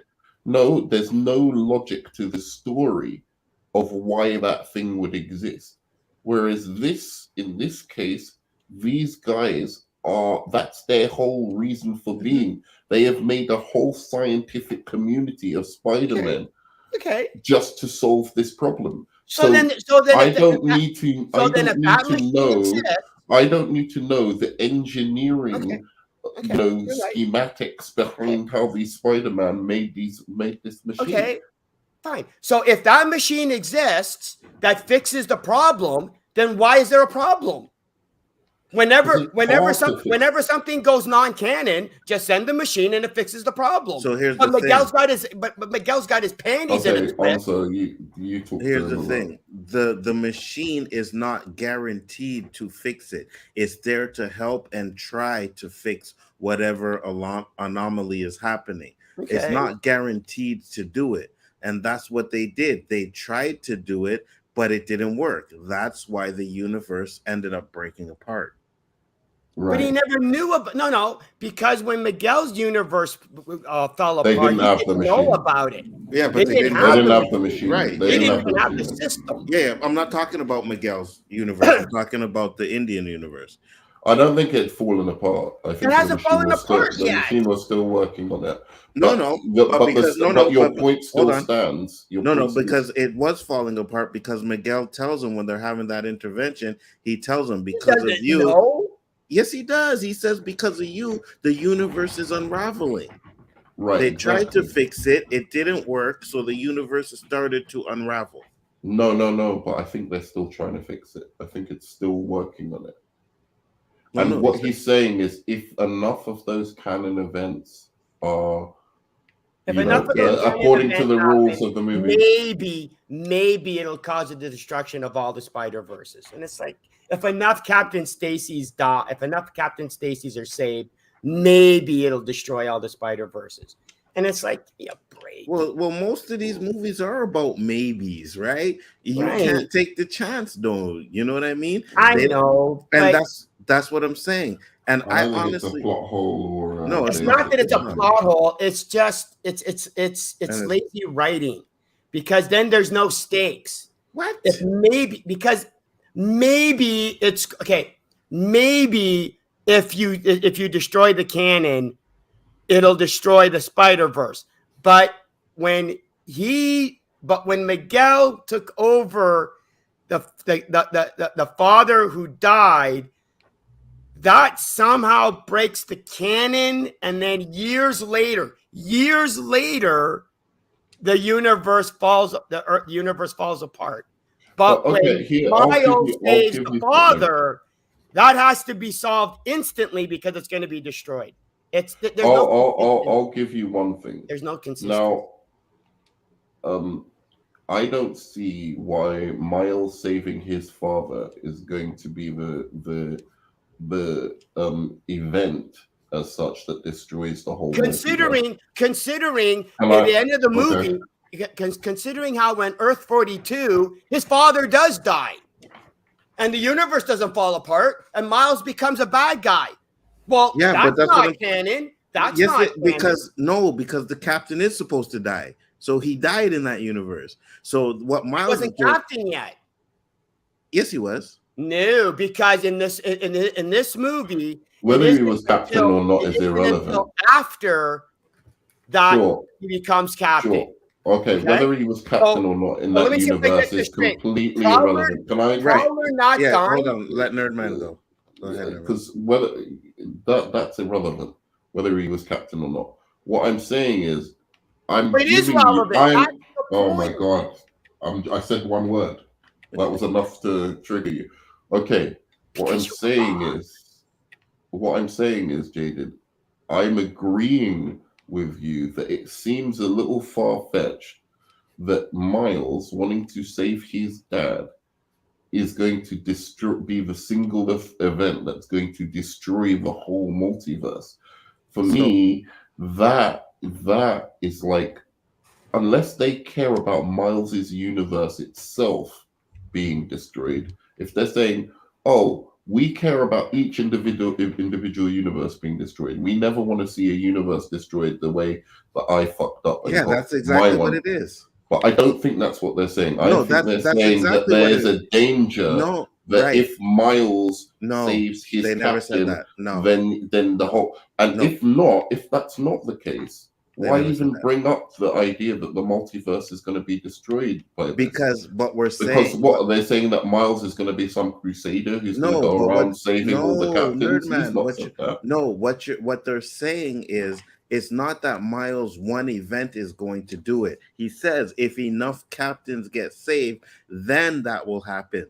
So you can't even have one because you don't know when it's going to happen. It could be because of Miles. It could be because of the next one that happens, or 3 or 50 down the line, right? But the fact is, you can't let any of them happen because you can't take the chance of that one event that happening being the one that is the one. So why aren't they after more people than Miles? It seems like they're really focused on Miles. Because maybe there's other ones that are trying. Because it's a Miles movie.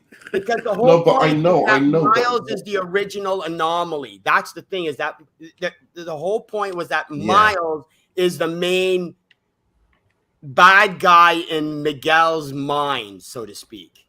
But why? Because he's not trying to save all the captains. He's trying to save his captain. He accidentally saved one captain, the Indian one. He didn't even know about it then. And then he goes, oh, with my and they could have tried harder. I'll tell you that. If they were supposed to try and stop him, they could have tried harder, but they didn't. Yeah. And then with his one, he's just like, I just want to save my dad. Like, that's it. So I get they could just imprison him. They could do whatever. Oh yeah, and he just happened to learn. He just happened to learn a new power that just allowed him to destroy the. Well, he didn't learn a new power. The punk guy told him how to do it. No, because he was going. The punk guy, when they had the wall, right? But the punk guy told him how to do it. How did the punk guy know how? Because he told him when Miles tried to do it at the beginning, to absorb some power, and it didn't work. And he told him you have to. Yeah. Right. He told him you have to use your palms. So when hold on. so that when Miles, because he's a Spider-Man, he could know. They know about Miles. They've had conversations about Miles. So maybe he did an investigation on him. We don't know, right? That's my problem. But at the same time, right, when Miles is captured, when they finally do the intervention and Miguel throws him in there, you can see him through the light telling Miles to put his hands on the thing so that it will get destroyed. Okay. So it wasn't like he just learned a new power. He told Miles what to do. Yeah, it also Miles had figured out like he could do part of it, but he didn't know exactly how to do it.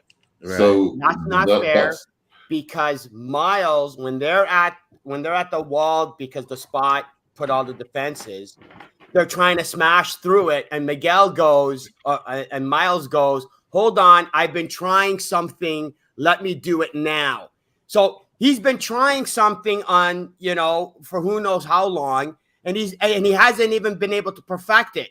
Yet somehow Spider-Punk knows how his power knows that the thing that he's been trying new. He somehow knows what it was and knows how to actually make it work. I'm sorry, that's well, maybe he does though. Anyway, look. Yeah, sorry. Yeah, you don't use his palms. How did he know that's what he needed to do? I'm saying you're making me shout, and I'm waking people up. Okay, so this again, we're going into something which one you're is asking me what I didn't like. One is a nitpick. What I didn't like. But I will say this: this is exactly what I was talking about with the Shazam movie, with the Batman movie, all these movies that you go all the way into, right? With these like little plot elements, right? These are not little plot elements. Can you wait? This is what I'm talking about, Onzo. All of these movies have this kind of shit, and it's just they don't. No, they don't. No, yes, they don't. Do. That's the problem. All of them do. Don't. All of them do. Don't. Especially you're using it as a catch. Do you have a problem with Yoda? I have a problem with Mexican jumping bean Yoda in that dumbass movie where he's fighting what's his face, the Emperor, and he's just jumping around like a freaking Mexican jumping bean. I hate that Yoda.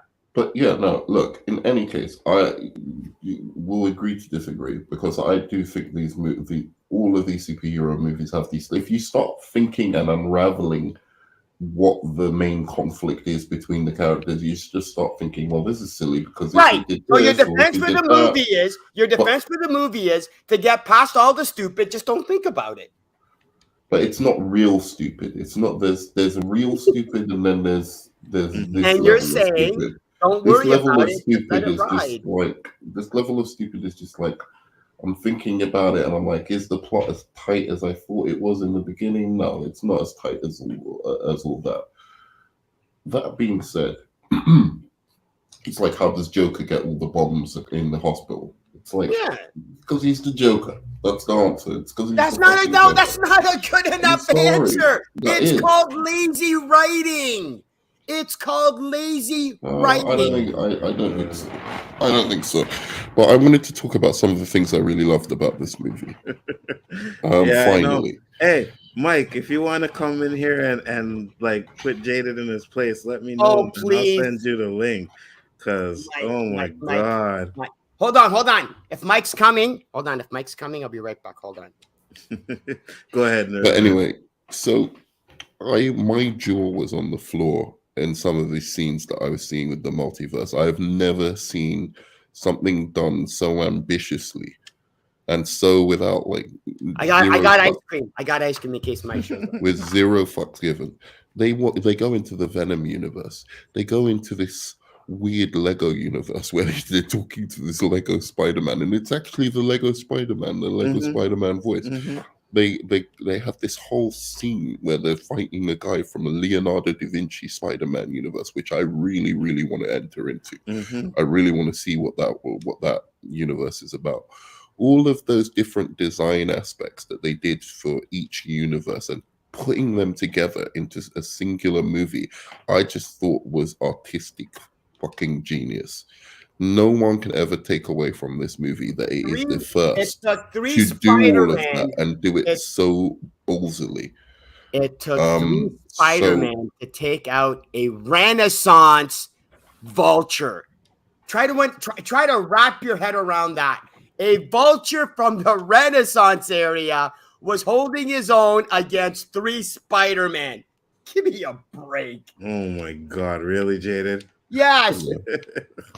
you don't know what the technological vulture, level of that Renaissance era was. It's a different universe. Yeah, you know what? The Renaissance era had way more technological advancements than the modern era. I forgot that part.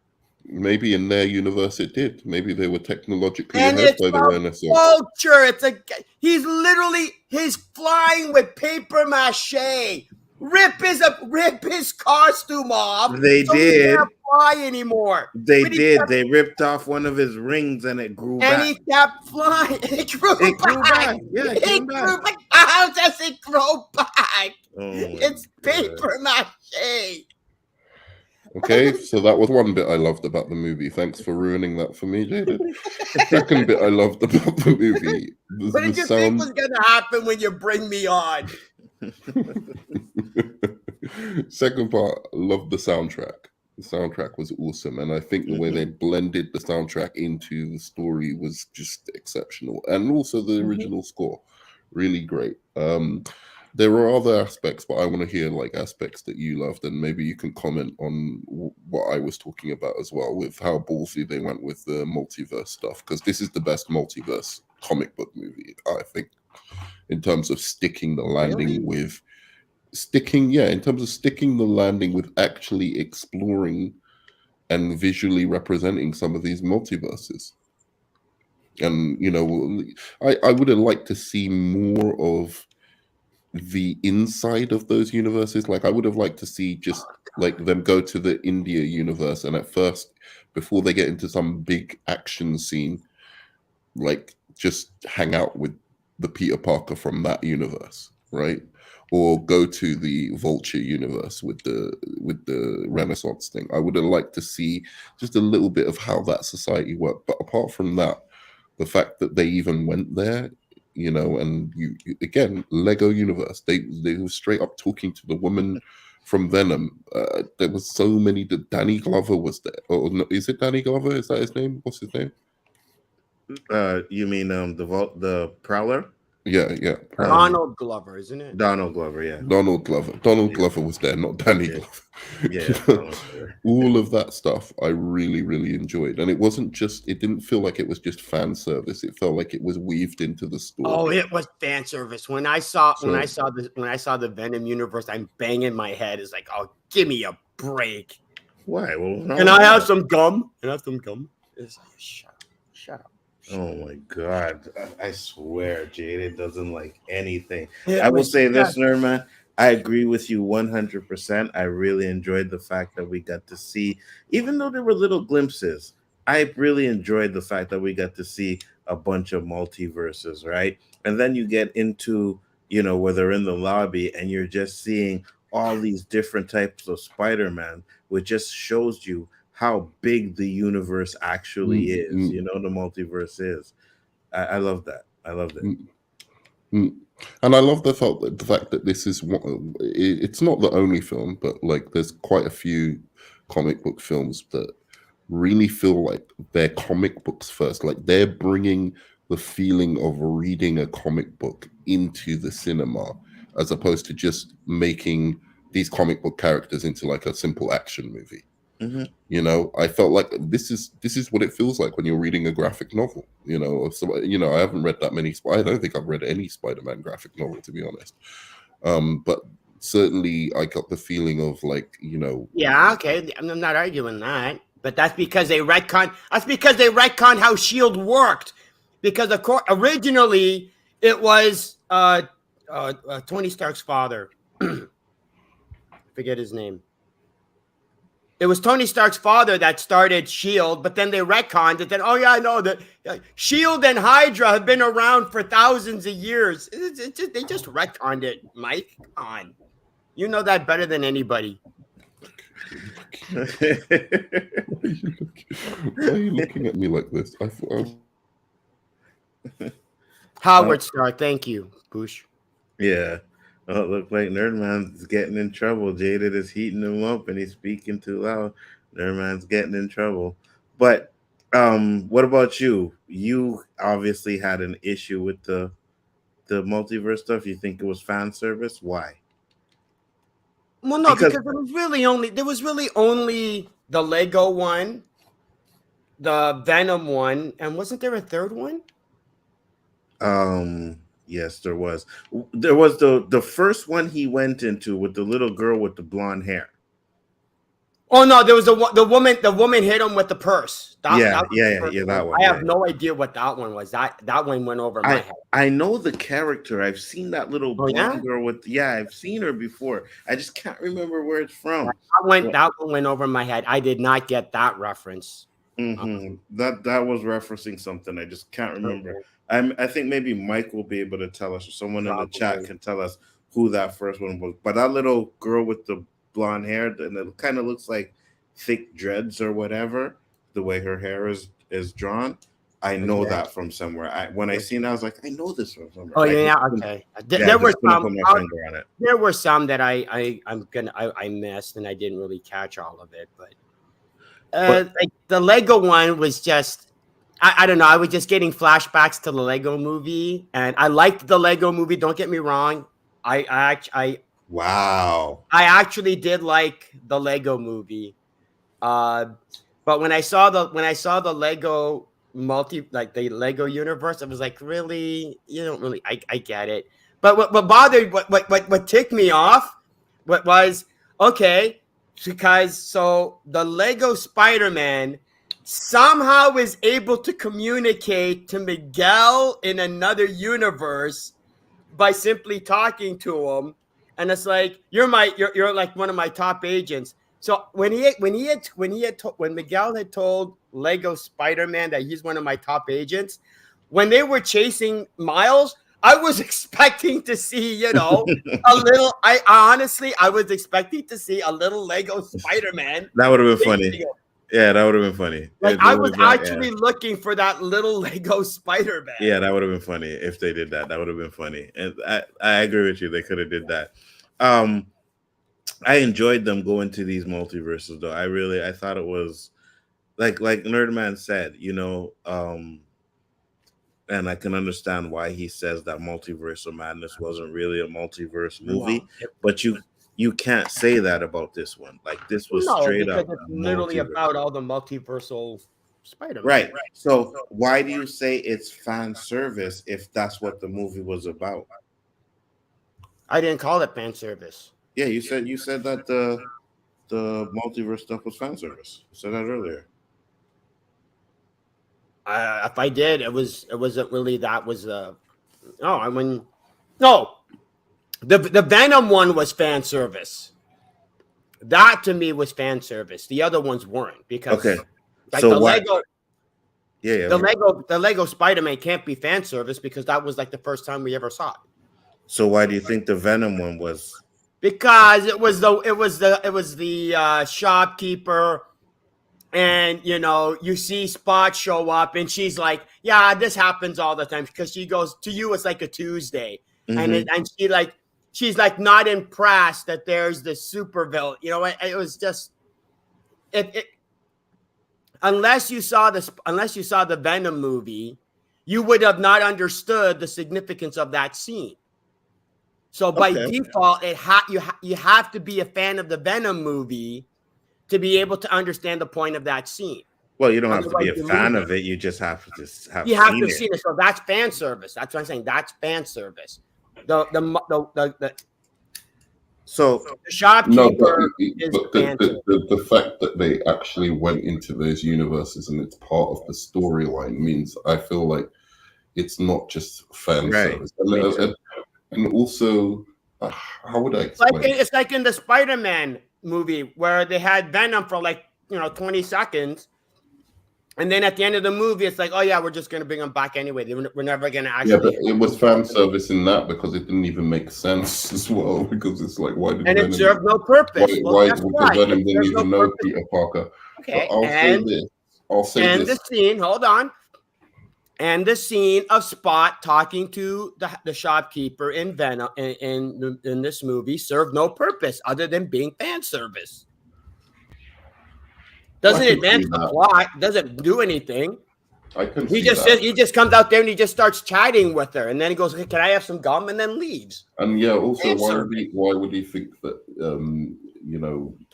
this bodega has any relevance that he should just be talking to this woman? Why not just grab her, your gum, and leave? Because like, oh, I've gone into a world where I'm just in a bodega. This isn't very interesting. Let me go to one of these other interesting. Yeah, and of all the bodegas he goes to, he just happens to go to the one from the Venom universe because that's the joke. It only works if you know it's her. Yeah, that I can see. But like, look, I think for the most part they weaved in those elements so that it was part of the story. Mm-hmm. I think there were definitely fan service moments, and that was just that was a neat, cute little moment. But like for the most part, that stuff they did weave in well, and at least they explored this India world. Like you didn't just like go through it and then without exploring it for a little bit, like then you just disappear. Like in Multiverse of Madness, there was like this world where they were like just paint, and I'm like, I want to know what's going on in that world. That's why I came to watch Multiverse of Madness, because I want to know what goes on in the paint universe. I did not want to know what was going on in the paint universe. I did not care. No, but you know what I'm saying. That maybe it wasn't the paint universe for you. Maybe it was a different universe for you that you thought was interesting. Obviously, I wanted to know what was going on, and so for me, like this is the closest they've got. I think they could go even further. Like I'd like to see one where it explains. Oh, well, we went to an India universe. How did India take over America? I would like to know that. Just a little. Wait till the Flash movie comes out. Wait till the Flash movie comes out, and we'll see if he does it. But they do a better version of the multiverse. I don't think they will. I don't think they will. In the sense of, I don't think that's what that particular story is about anyway. So I don't expect them to. If that story is more about going to a universe and then they find out like there's all these little changes in it, right? Like to the superhero status. So yeah, I don't expect that of that movie. That's not what the Flashpoint storyline really is about. No, I don't know. Different multiverses. It's just going to one universe and exploring why that one's different. So well, there are rumors that there's going to be a Nick Cage Superman. There's rumors that there's going to please don't. No, there's rumors that there's going to be a cameo. I don't want to know the rumors. I don't want to know. I'm not saying. I'm just letting you know. No, I don't want to know any rumors about that. I've been avoiding all of the stuff about it. I'm going to see it on the so have I, but unfortunately, I still ended up finding out. Yeah. So thanks for telling me about that. Anyway, so I was saying about the soundtrack. I thought the soundtrack was amazing. The score was amazing. Other really great things, I think Miguel's most of the different Spider people were interesting. Spider-Punk. Miguel who was the pregnant one? What was her? But I was going to say I didn't find them quite as cool as the one in Into the Spider-Verse. That was what I was about to mention just now, and I still kind of like that movie a little bit more.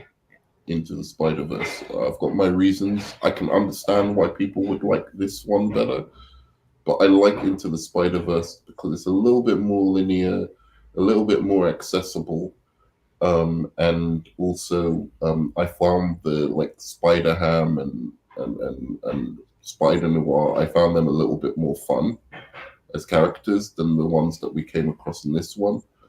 Nonetheless, I still really, really liked all the Spider people we came across in this one, and specifically Spider-Punk and this Miguel character. I thought, who's the actor who did the voice for Miguel? I have Spider-Man no 2099. That's Oscar Actually, Isaac, yeah, right? it's Oscar Isaac. Yeah, yeah. He did a fantastic job. Just so you know, in the first Miles Morales Spider-Man movie, Spider-Ham was the only high point of that movie. That was the high point of the movie. That character. Oh my God, here we go. If it wasn't for Spider-Ham, that movie would have been a complete waste for me. Oh my God. Nick Cage as Superman is better than Christopher Reeve's Superman. You Yeah, would okay, have lost your mind, Andrea. Yeah. You would have lost your mind. But I don't think so. I'll definitely agree with Nerdman. I think all the voice acting was great. I think what's his name? Shamar, who played Miles, was great. Like really good. Huh? It was fine. I he didn't was really have a problem. The only thing that was kind of off-putting was who voiced J.J. Jameson.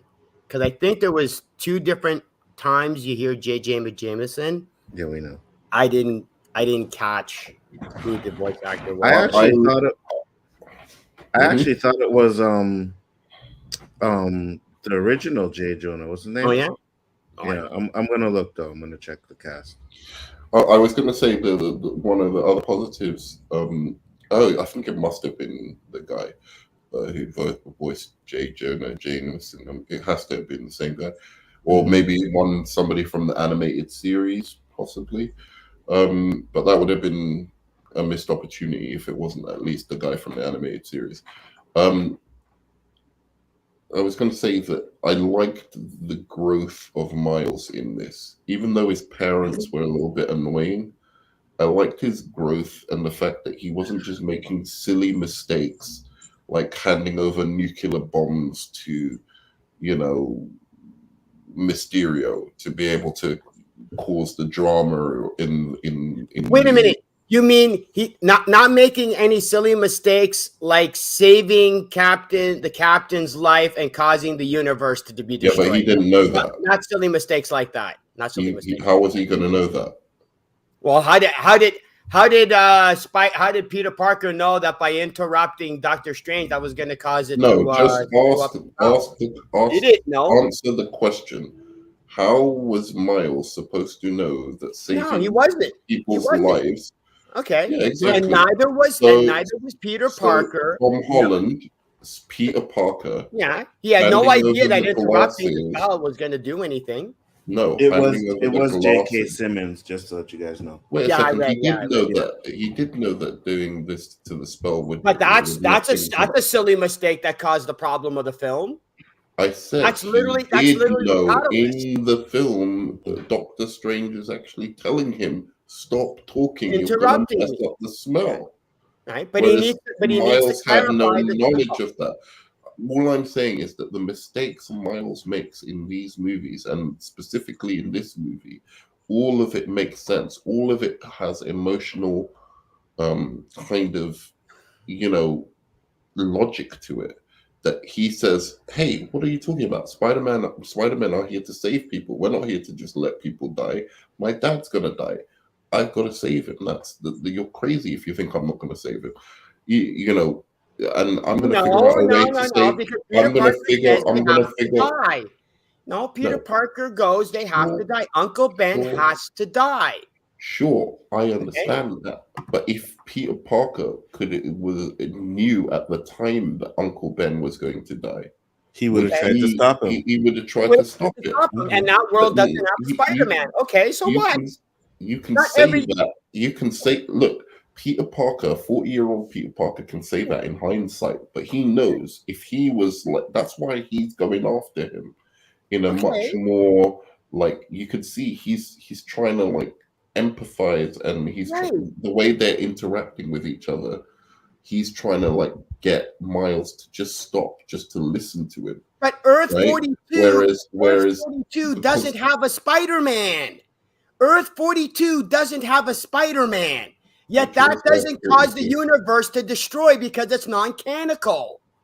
You don't get to pick and choose what's canon and what's not. What's Either, Earth 42? either everything is canon, Which one or is it's Earth not. 42? That's the one with the Prowler. That's the one where One at the Miles is end. the Prowler. How do you know When there's no Miles goes Spider-Man to in his that? mom, when Miles goes to his mom and How goes, do you "I'm know there's no Spider-Man," Spider-Man in that universe? because when he goes to it, when he goes to Earth 42, he reveals to his mother that he's actually Spider-Man, and she goes, "Who's Spider-Man?" Maybe Spider-Man isn't doing No, things he out in the goes, open. "Who's Spider-Man?" So So there is no Spider-Man. maybe he's not doing things out in the open. And instead of the uncle being the Prowler, I love the way Morales when is the somebody comes at Prowler. you with a That's different. non-canon. I love the way when somebody comes with you with a different point, you just ignore that because I'm establishing the point in the first place. you're establishing a point, and I'm just saying I just countered that. No, you made up. No, nerd man. You went a maybe. You went maybe. There's another Spider-Man. No, we don't know. Well, no, there isn't another Spider-Man. The movie's already established because the movie's established that there's no Spider-Man in Earth 42. Onzo, has the movie established that? Maybe he's gonna be created later. No, I don't think they have established. Okay, that's a maybe. You don't get to excuse a screw up with a maybe, because if the second movie never does that, well then guess what? It's still a screw up. You don't get to go maybe. Maybe Spider-Man gets created later on in that universe. It doesn't mean but that him becoming the canon stuff that needs to happen. But Miles doesn't happen in that universe. Prowler. Maybe it happens later. But Nerdman, Miles becoming Miles the is not the only Prowler. Spider-Man. Hold on, let me finish. Miles becoming the Prowler is already non-canonical. Miles becoming the Prowler automatically establishes it's non-canonical. That universe should be destroyed according to the rules of this movie. Non-canonical. It's non-canonical, not non-canonical. However you're supposed to pronounce it. Thank you, please. Sorry. Okay. That was driving me. Okay, so sorry, I apologize. Yeah. No, it's non Miles non-canon. is not supposed to be Spider-Man. You realize? No, Miles is not supposed to, and Miles is not supposed to be. Okay, then so if we that's don't the know case, what's happened to then the if Peter that's Parker the in this case, universe. then if it's non-canon that Miles became Spider-Man, that universe should unravel. No, because that's not the event that makes the universes unravel. It has nothing to do with the fact that he's not Spider-Man or that there's no Spider-Man in the event. The main thing that makes a universe unravel is either Uncle Ben or Gwen Stacy. No. He said no. It's the canon event. It has to be a canon event. Captain Stacy dying is a canon event. Yes, that's why it's a second. But they don't establish that him dying, it's the captain. That's what I'm saying. That's the problem with the movie. It's picking and choosing what canon event gets to be important. No, it's not. No, it's not. I don't understand that. When did it do that? Like, can I just? I'm not watching the movie again. We don't know. I know you don't need to watch the movie again. We don't know what's happened to Peter Parker in this universe. We don't know if maybe Gwen becomes Spider person in this universe. Mm-hmm. We don't know who becomes the Spider person in this universe. There is no Spider-Man in this universe. Sure. And I'm saying maybe it hasn't happened in that universe yet.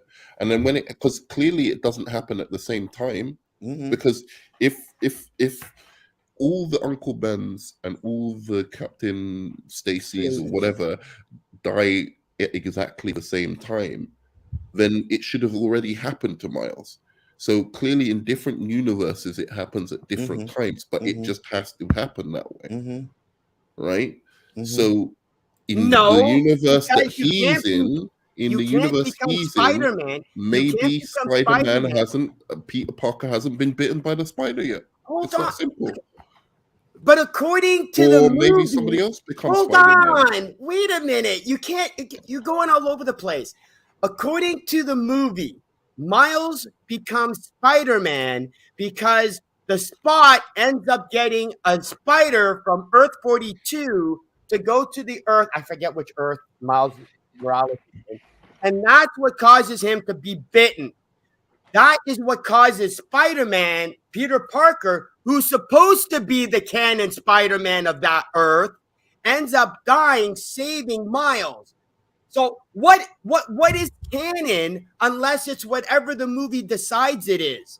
The movie's going Peter Parker dying, Peter Parker dying to save Miles Morales, and Peter Parker dying. That's not canon. That's not a canon event. It's not, because it doesn't happen in every universe. What a canon event is the Captain or Uncle Ben dying in every universe. Right. The Spider-Man dying in that universe and is the not, movies, it doesn't happen in every universe. That's why it's not a canon event. But hold on, Onzo. According to Miguel, because he replaced the Miguel that died in his universe, that's what caused his universe to fall apart. His universe didn't fall apart because of Captain Stacy. His universe doesn't fall apart because of Uncle Ben. Whose universe? Miguel's universe. Yeah, no, Miguel's universe. When he ends up replacing the dead Miguel and raising the daughter, that's how is that suddenly a canon event that causes his universe to die? That's true. How is that a canon event? Because that is specifically unique to Miguel. This movie is picking and choosing what gets to cause the universe to destroy. Wait a second. So Miguel dies. He's already Spider-Man, right? He's already no, we don't know that. All we know is that in the universe that he ends up going to, that Miguel dies. And the Miguel from this movie replaces the father and raises the child. And then because he does that, that causes his universe to evaporate. How is that a canon event? So I don't know about Spider-Man. That's what I'm saying, is that I don't know about Spider-Man comics. Choosing what canon events matter. I don't know about Spider-Man comics, but doesn't Miguel come a long time after Peter Parker? Mm-hmm. Well, no, because Miguel is 2099, because there was a series of comics of characters of 29. There was Iron Man 2099. There was Dr. Doom 2099. There was Spider-Man 2099. There was a whole bunch of them. Could you make the argument that he always becomes the future Spider-Man in every universe? I don't know what you mean. Can he become? Well, no, because 2099 is its own. Because the 2099 comics are basically its own universe. Oh, okay. So I was. It's not like Peter Parker. It's not like it's not like 2099 is Peter Parker. Like Spider-Man 2099 is not Peter Parker from the 616. It's an entirely different universe. Okay, I got you.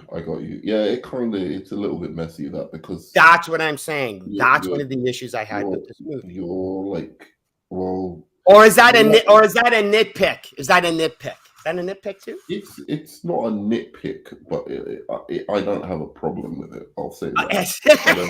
I don't. I think the movie overall is. I've said it before, and I'll say it again. You don't understand, you don't care, just accept it and let's move on. No, because it's not stupid. It's of course it's stupid. It's literally the whole plot of the movie. I don't think it's stupid. I think I get why the storytellers did that, but maybe they didn't think it out like completely. Because I don't see how that can be. So he's taking over from a different Miguel cannot be a canon event, because otherwise he shouldn't be alive. There you go. Right. And for some reason, the entire universe not only that, the entire universe disappears, but Miguel somehow stays alive and somehow gets to another universe. That's not even what I'm saying. He should, if the canon event is he has to have a daughter, and then he has to die, and the daughter has to be. No, that's not a canon event. That's why. No. I'm saying if that is supposed to be the canon event, that he has to have a daughter, and then the daughter has to survive by herself. No. Then he should be dead as well, and every single version of him should be dead. So as I'm Right. going back and I'm looking at it, um, I noticed that there is actually a Spider-Man in the scene where the universe is unraveling. Okay. So maybe when he went there, he was already Spider-Man, but he wasn't supposed to be Spider-Man. Okay. But at the same time, this is the 2099 Spider-Man because it's still Miguel. Miguel is the 2099 Spider-Man. Mm-hmm. Okay. Just saying. Mm-hmm. No, It's because because it's Punisher 2099, it's Spider-Man 2099, and it's X-Men 2099. Same thing with it's the same thing with the Ultimate Universe. The Ultimate Universe is its own universe. It's not like it's not like Peter Parker is Spider-Man in Spider-Man 2099. Miguel is Spider-Man in Spider-Man 2099. So if that's the case, then maybe his canon events, like Nerdman said, for all the Spider-Man 2099s are different than the There Peter you Parker go. events. And then that justifies my point is that the movie is picking and choosing what is a canon event. It's not just Captain Stacy and it's not just Uncle Ben. No, It's but they whatever said the that in movie the is movie. deciding. No, It's but whatever for the They movie said him, is that in the deciding. movie. They said some good events, some bad events, some, right. And like for whatever him, No, but you see, here's the are kind of difference. events. Here's the difference, right? Miles Morales was the one that was bitten by the spider, which he would take the place of a Peter Parker, which means his event would probably be the same thing as what would happen to Peter Parker, which makes it the canon event. hold on a second. I think Like his uncle Bush, dies. His Bush, uncle died. Spider-Man, Yeah. Spider-Man, Spider-Man 2099 is Earth 928. Just to clarify. Okay. Spider-Man, Spider-Man 2099 is Earth 928. So no, it's not an extension of the 616 universe. Okay, cool. But this is why I'm saying it's a little bit inside baseball for me. Like this movie, I'm like, I was a bit lost in places because Yeah, that was the thing about this movie is that I thought when I saw that scene, I was like, oh, it must be something to do with the Spider-Man comics because I don't really get What do you that. mean Why when is you this? say inside baseball? it's inside jokes that unless you know the character, you won't get the scene. Okay. Like with the shopkeeper from the Venomverse. If you never saw the Venom movies, you're looking at it going, oh, it's just a cute scene of him talking to some I got you. store owner. Mm-hmm. Yeah. Canadian doesn't get the They inside. retconned it too. They retconned it. There you go. There you go, Rogue. They retconned it. What do you want from my life? They retconned Oh it. no, I just think some of the things that you're it's like nitpicking. You know what I mean? It's I definitely understand. I nitpicking. understand. Believe me, I understand. Yeah, it's definitely I've nitpicking. been dealing with that for like years. So Because you've been nitpicking shit and you for can call years. it nitpicking all you want. You can call it nitpicking all you want. You know what I I feel mean? like it was. I feel like it was good storytelling in the sense that story isn't always about reason and logic. It's about emotion. It's about how it makes you feel. And clearly, That's funny because I always thought it was gave about a cohesive story. that is also true. But it made you feel for this character and why he's so desperate to stop Miles because he personally led to Oh a no, I whole understand. universe I being just undone, Mm-hmm. right? So that's what I took from it. And even though I did look at it and think that's a bit wonky, like that's weird, like what? So why is he alive? I didn't. Doesn't he have a daughter? Like I don't know. if it's a canon event, is it that either he or his daughter have to die? Did his daughter die in his universe? And that's why I didn't get that. I honestly like to me I didn't really understand that, but it was fine because I thought of it as like that's an emotional catalyst for him to want to stop Miles. And there were other bits about it that I hope that the next movie explains a little bit better. But they didn't give the movie time to explain all of this crazy amount of lore that we have to catch up with to fully comprehend, how these canon events work.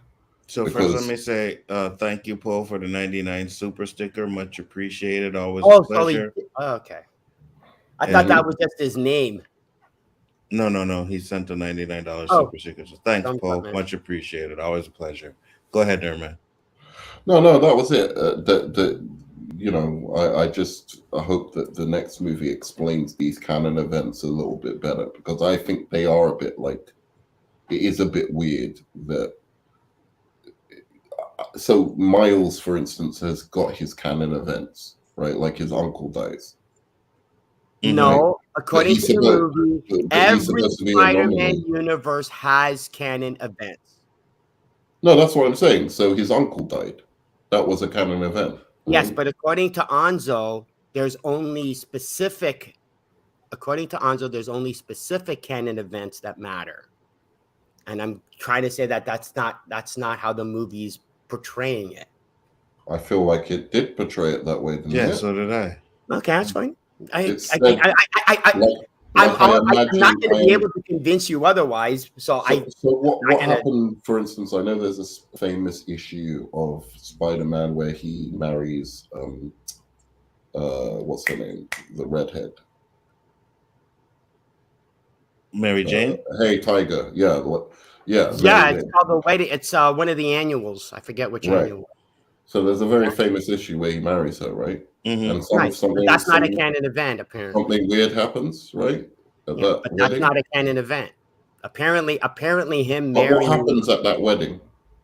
I don't remember. Oh, I'd have to go get the comic. I don't remember. It's been a while. Because I would think that's a canon event.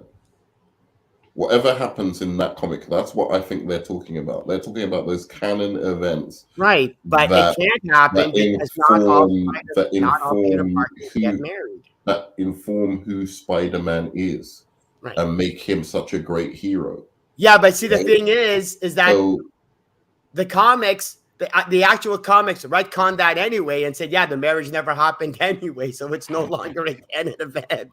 So look, the point is. Thank you. One more day. The point is of the movie that and this is just coming from not knowing Spider-Man that well. Spider-Man is supposed to go through all of these trials, right? Like in his comics, that's the whole purpose of the character. He's like the Hamlet of comic book superheroes, right? Okay. It's like every single thing that he tries to do, it ends up in a kind of tragedy, but he overcomes. Well, that ended up becoming a theme. It wasn't really that way in the beginning. It just ended up becoming the theme that way. And then every time he tries to do something, is blah blah blah, and it just I agree with you, Paul. But then he overcomes those, right?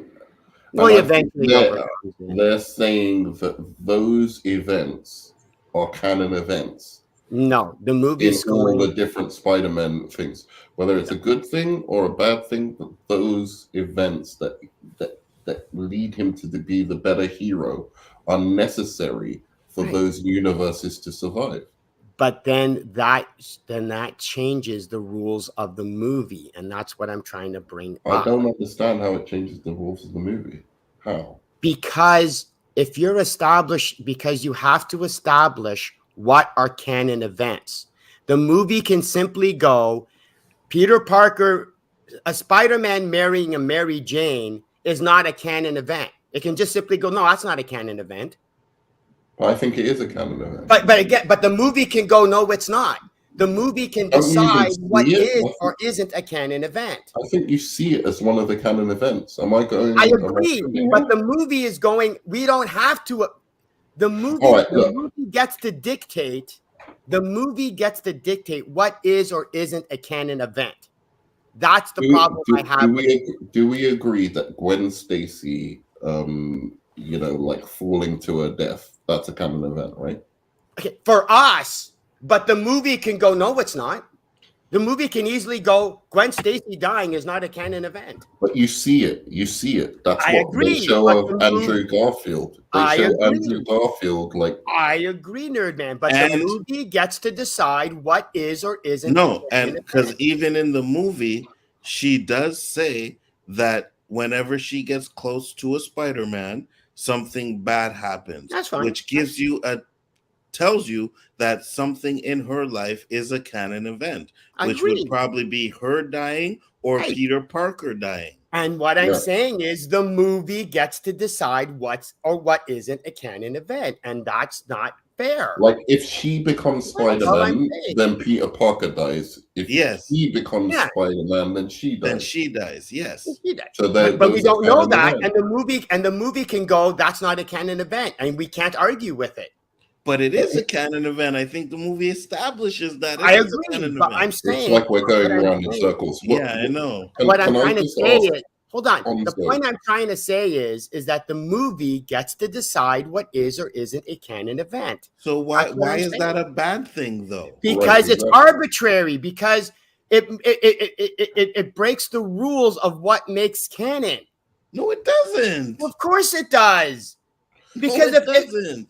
you my have God. Nerdman's example, Gwen Stacy dies, wouldn't or Peter Parker gets married, wouldn't that be considered a canon event? Well, only if the movie decides it is. We as an audience don't get to decide. We as an audience don't get to decide what's a canon Look, event. But we're not supposed to. The Right. movie is supposed to decide The what the movie's canon supposed event to do is. it. Booth So the McFadden movie- says. Booth McFadden says, "It sounds like the movie." This is what I'm saying. No, Birdman, it does, but no. Jaded is infecting the minds of a generation with his like nitpicks and shit. Oh Okay. God! If only it were Mhm. true. If only it Can were I true. just can we just go over this because I want to get past this discussion. I really do. Mhm. What does it say in the movie? You know when it does It's that shaded. long line and it shows you of different types of events that are canon events. Mhm. I kind of glossed over that. It was just 'Cause Uncle Ben dying. it says that some good No. things, some bad things, That and line- then I just was it all just Uncle Ben's dying? No, or- no, because no. there was other stuff, right? What the Peter Parker was saying is sometimes bad things happen in our lives, but sometimes good things happen. And he used his daughter as an example. It wasn't that canon events are bad or canon events are good. He was going, sometimes bad things happen, like Uncle Ben dying, or in your case, your father dying. But there's also good things that can happen as Canon as part events. of- Okay. or canon events. So so to speak. what are those?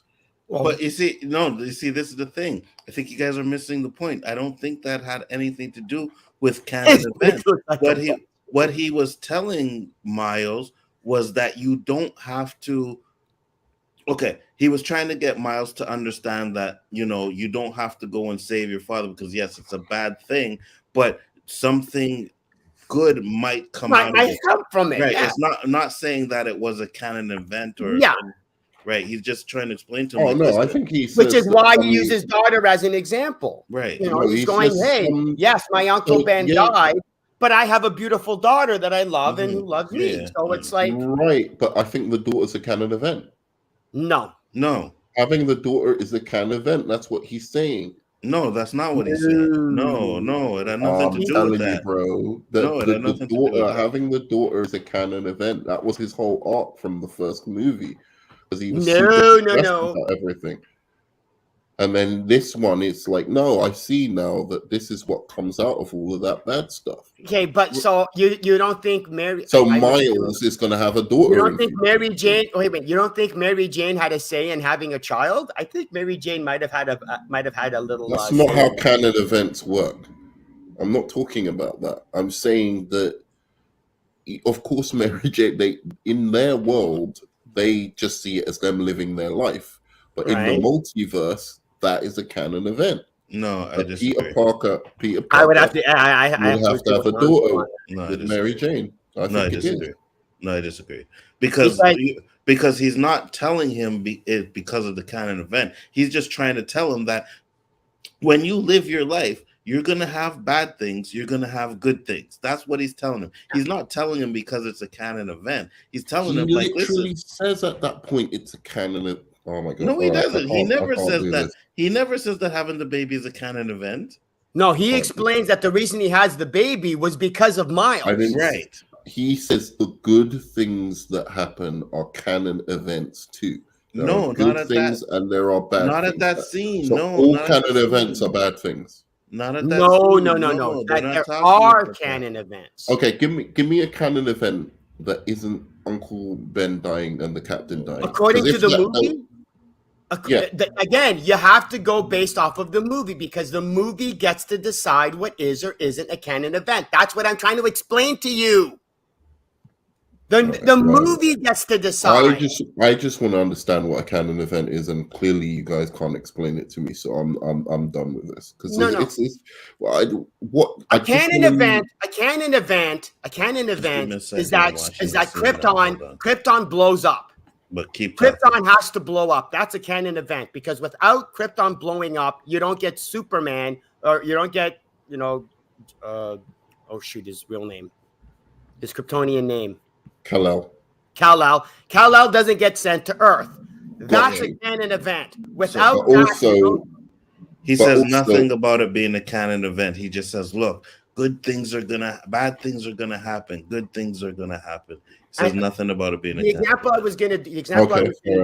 The example I was gonna use is the story Red Sun, right? Even though Kal-El ends up being in Russia. What's the canon event? Krypton still blows up. That's the canon event. So there's only one or two canon events in Spider-Man lore. Then the spider bites him. According to this movie, the spider has to bite him. No, Spider doesn't have to bite him. That's not established as a canon event. Oh right. The movie establishes. The movie doesn't establish that being bitten causes you to be, as a canon event.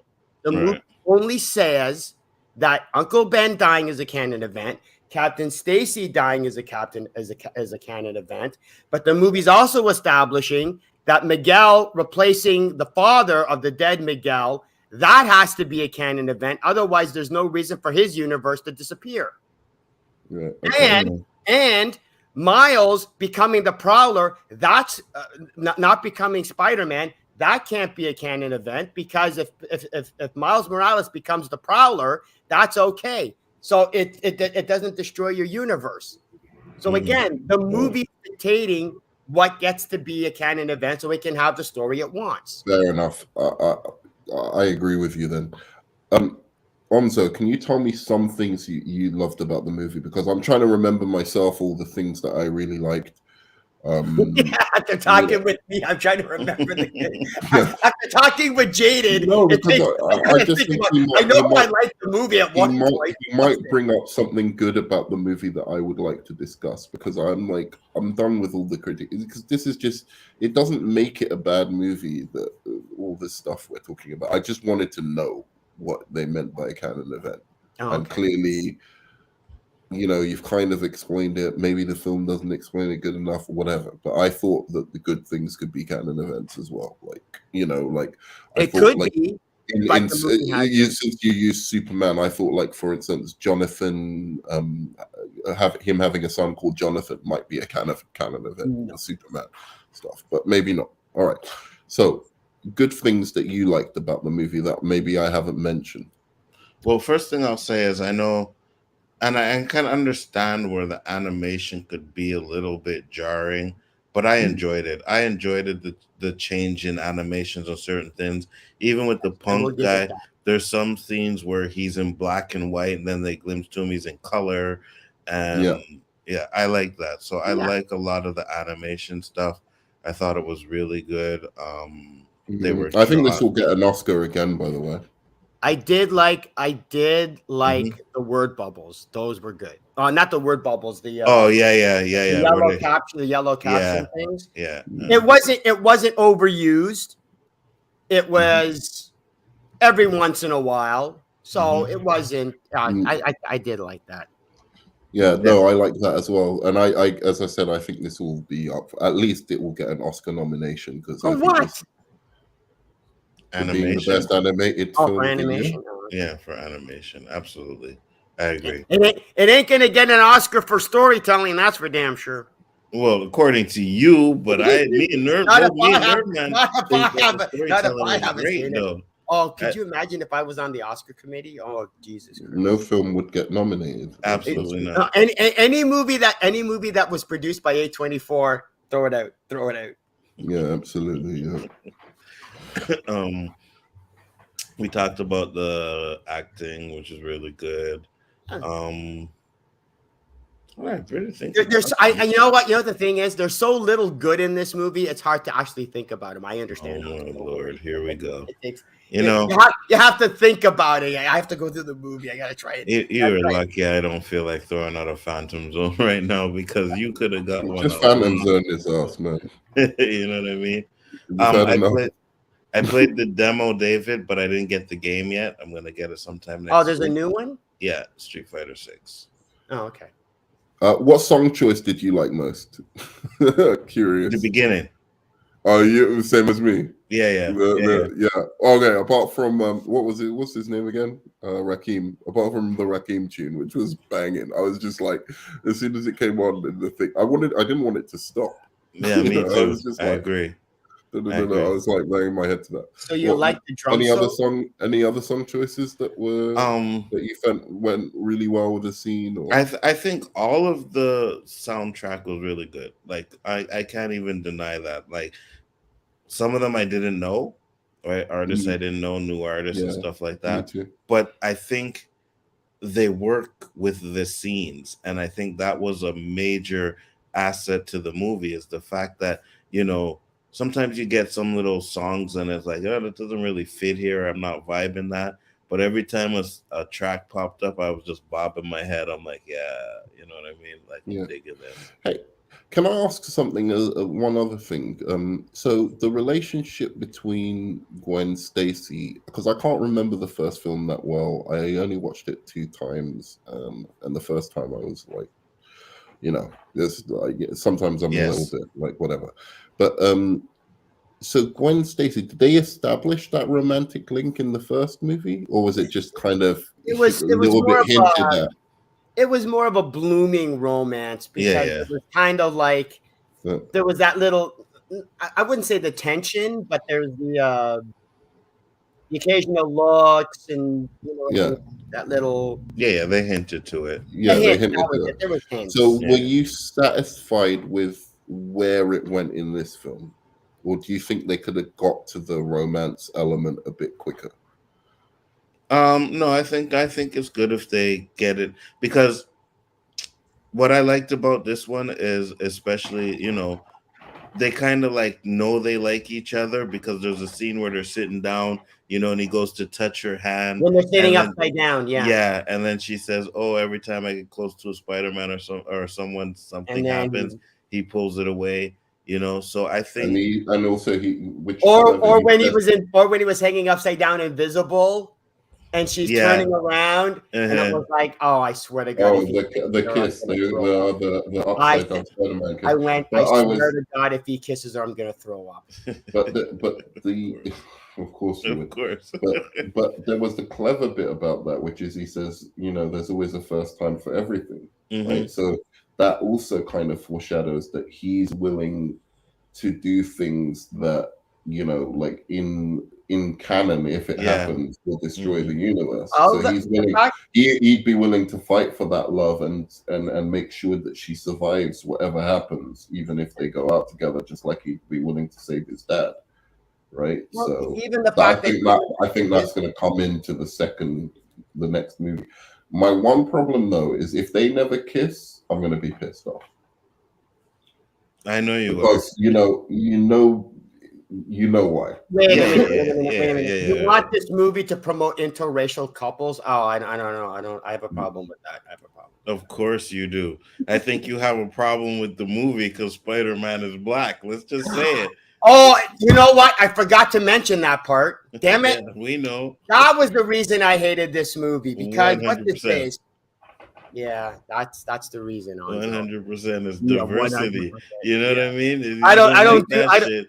the You don't only want. diversity I accept is when having females that are black. That's fine. Black females, absolutely beautiful, lovely. I love you. I love you all. Uh-huh, Not all of you. uh-huh, Most of you need a little whatever, but the uh-huh. only diversity involved in my sex life. That's about it.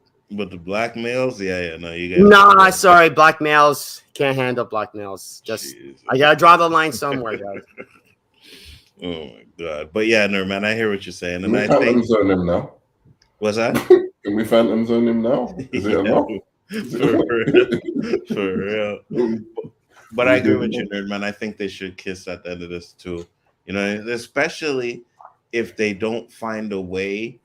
Like, let's say she has to go back to her universe and doesn't have a way to get back to Miles or anything like that, right? Then yeah, they definitely at least have to have that kiss. I agree. Yeah. Oh shit. You Because see? I was expecting that maybe in this movie, like because I was thinking, oh, okay, they're really getting romantic here, so that's kind of interesting. Ooh, You what see? happened? He Phantom Zoned himself. Yeah, he did. You see, something got disconnected. But you see, what I liked about it too is the fact that, you could tell Stacy cared about him. And even when he was trying to escape and he was falling and she caught him with his web and he cut her web, I was like, okay, yeah, you could tell he's pissed. You know what I mean? So she's gonna have to make it up to him and she's gonna come there to help him save Oh, you his think he's father. mad? She's mad at him. He's mad at her. Oh, he's mad at her. Sorry, yeah. You think he's Yeah. mad at her? Oh yeah, for sure. For sure. She tried to help I'm him not and he telling cut you. it. She tried to help him and he cut the web. You know what I mean? Mm. He cut it and then he started But to wasn't he fall. just trying to escape? No, he cut it because he gave her like a bad look too. Like I don't need your help type of thing. And he cut her web. Mm. Yeah. Mm. Yeah. So he was pissed. Because remember, the Peter Parker says this is not what we talked about. And he was like, you talked about this? And she was like, oh, I didn't know how to tell you. Right. So he felt betrayed by her for that. Yeah, I get that. All right. But their relationship was kind of cute. I did think some of the scenes went on a little bit too long with them. But in general, I kind of liked their chemistry. I thought they had really good chemistry together. I was going to mention that. So that was one of the hearts of the movie that I actually liked. I agree. Again, a little bit too long, some of the scenes. They could just cut those down a little bit. What else did I like? I mean, I just like the movie. I don't know how else to express it. Like, I think it's really experimental and cool. I don't know how much it appeals to kids, but we'll see. But I liked it. It was loony. It was experimental. It was kind of like, Who Framed Roger Rabbit in a sense. Mm-hmm. Like where it really fulfills that thing of, okay, we're going to go into a cartoon world. We're going to have a live action with the cartoon world and actually really go there and do it and do different things with that. And that's what I enjoyed most about it. Mm-hmm. And I'll say this because it is original. You know what I mean? When it comes to the animation style and everything like that, it's original. It's something that we've never actually seen before. Right. And I like that. Yeah, I agree. Yeah, it was a fact on better than Avatar too. I'll tell you that much in terms of doing that shit. And I like Avatar too, but I just sometimes movies feel long for me, and I don't like when I can watch a 2.5. I can watch a 4-hour movie, but if I want it to feel like it's 2 hours, and I still want more, and I'll binge watch like an 8-episode series, no problem. So I have no problem with it, but it's when it feels long, and Avatar felt long. It felt longer than this movie. I can tell you that much. Like this one felt a little bit long because I was just like, what is this about? I want to know what it's about. So here, let me ask you this. Did Zack Snyder's Justice League feel long to you? No. You see what I'm saying? Why? Because there was a lot of stuff in that movie, and I love the movie, but there's a lot of stuff in that movie that didn't need to be there. And it could have been cut. It could have been cut big time, I mean? But it didn't feel long. I don't know why. I think maybe shorter scenes. The scenes get to the point quicker. They don't kind of apart from the slow-mo, I guess. But like Yeah. every scene where they're like talking and whatever, it doesn't seem like there's extra lines and extra things that are there to manipulate you to care about these characters more. They just say what needs to be said. It has its emotional weight, and then they move on to the next thing. So yeah, I don't know. And yeah, it's just everything seemed a little bit stretched in this movie, but not as much as Avatar, as I said. Avatar 2, and then Dune was the worst offender. That was a movie that I thought cinematically was amazing, but like in terms of the story and the thing, I didn't know what people were digging about the story. I just loved it visually, you know. Mm-hmm. I thought visually like the CGI was seamless and all that stuff, but like in terms of the story and these characters, I was just like, why do I care about them? Am I what? It was like going to the zoo, you know. Yeah, 100%. It was like I'm just watching a different world, but I don't know exactly why I'm watching it. You know? 100%. I didn't care about the characters at all, and I was like, okay, like that movie, and it's shorter than this. I believe it's shorter than this movie. I think it's 2.5 hours. Oh, is it? Yeah. Well, it felt like it was 4 hours to me. I was just like, oh my gosh, that I had insomnia when that movie came out, and I tried to watch it 2 times, and that shit put my ass to sleep. You know, the funny thing is, I feel like directors, like I like long movies, but recently I've been feeling like some directors need to just go back to like when Hollywood was like 90 minutes. You want 90 minutes. You know, we don't want, because they used to be really strict about that shit. Yeah. 90 pages, no more. Now they're giving all these directors making super boring movies that could actually be good movies if they would just cut them down a little shorter. Right. Like, you know, like you don't need 3 fucking hours of The Irish. Like Avatar. Yeah, or Avatar. Or I know. Zack Snyder's Justice League movie. How about that for an example? There you go, nerd man. Come on, nerd man. How about that? Is that a good example that needs to be trimmed down? Sure. I absolutely agree with that. I think that movie could have been a better movie if it was less movie, but I still think it's a really if it was less movie. In that specific case, it wasn't because the scenes I didn't like bored me. It's because they were stupid. I was like, why are these Aquaman women singing for so long? Like, oh, that's okay. That's just a nitpick. And then why are they sniffing his jumper? It wasn't that didn't character development. That didn't bore me. That wasn't like an elongated scene in like you know like even this movie, Spiderman Across the Spiderverse, which you know I like, but I just felt like, oh my god, like I just kept looking at the time when certain people started conversations because they were so into like letting you stay within the conversations, but they let you stay in these conversations way beyond the point they were still interesting. But Zack Snyder's Justice League, as I said, they were just scenes, and I was just like, it's not boring, but it's fucking stupid, you know, like but that's. Yeah, well, I'll say Justice League didn't feel long to me either. You know what I mean? But again, I've always said it's because if I'm invested into it, then I'll just eat it all up. You know what I mean? And that's why I said even with this movie, like they could have added an extra 20 minutes or 30 minutes to finish off the Prowler part at the end. That would have been nice. And I still wouldn't have had it. I wouldn't have had an issue. I would have enjoyed it. I'll tell you what, I agree with you if they took out certain scenes from the beginning. The first 20 minutes. Yeah, if they took out the first, like this, I don't mind this movie being longer when as soon as it gets to the point of revealing why Miles is, you know, like so important to them. As soon as that happens, I could have done with a longer movie. But before then, I'm just saying if they cut a little bit down, I would have done a 3-hour movie. Just exploring that after the you find out what Miles's issue is.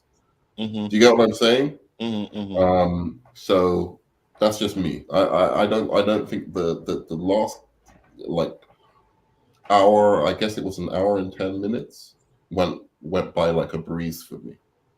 Yeah. And I think I understand what you're saying. I think because after reveal, it just goes right. Boom, boom, Oh boom, yeah, boom. the action Yeah. just ramps up. Yeah. But I enjoyed it. Yeah, no, I enjoyed it a lot. I as I said, I still give it a 7.5. I think it's a really good film, and I think we've had a really good year for comic book. I think we've had a couple of good years for comic book movies. I don't know what comic book fans are complaining about. Like, if you wanted to see comic books come to life, they've never been more ambitious and been doing so many different types of projects. There's magic superheroes, there's science-based superheroes. Because There's Nerdman, all of these kind of different things. Like, I don't get it. There's it's even like simple. grounded. It's simple, Yeah. Nerdman. If they get more views pretending to say that the movies suck than if they make videos saying Is that why you do what you do? No, The well, way yeah, JD right. Because I love- got tons of subscribers and I get tons of I views. love the way Jada describes. You know what? I have something here I wanted to show actually. Yeah, go. Hold on, let me see if I can find it. I think you might have seen it, but I actually want to get your opinions on it. I just gotta find it. But continue talking, guys. Nerdman, it's the same reason why these guys have the fake outrage over everything, because it gets them views. Yeah, I get what you're saying. You're not an outrage channel. No. I'm not. I'll give you that. Not that I'll just give you that. I appreciate that you just genuinely don't like these. I just genuinely don't like these movies. I'm not gonna like. Yeah, I always use Ray from the Star Wars movie as a great example. Is that if Ray was male, they wouldn't be able to bitch about anything. Whereas I could still bitch about all the stupid they do, because it doesn't matter whether the character is male or female. It's still stupid writing. Right. So that's your issue. So I in that sense I appreciate. And if you were the other way, I probably wouldn't talk to you as much. So unless it's a black character, unless they blackwashing. Yeah, which is what I agree with. So here, movie. It felt like a bunch of filler. I don't know if you've seen it. If you guys are excited for Across the Spiderverse, I'm just gonna tell you to be cautious. What was that?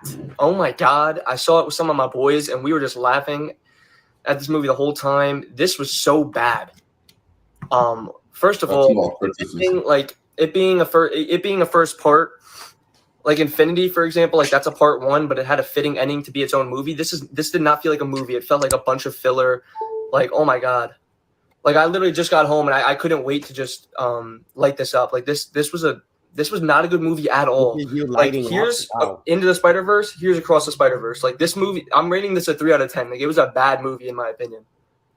Like the first one, I heard some people say the first one's woke, and I laugh at them. I don't think the first one's woke at all. It's just different, obviously. Like it's not Peter Parker, it's Miles Morales. You have Gwen and stuff. Like that's not woke. This movie felt like it was trying to have representation and diversity more than have good writing and be an actual movie itself. Like it's actually crazy. Like again, sorry, my hair looks like shit. Hold on.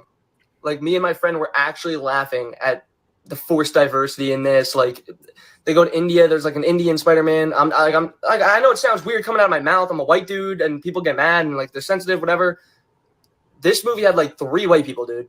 Like it's actually crazy. Like it's literally like they were just checking off the check boxes as they went along.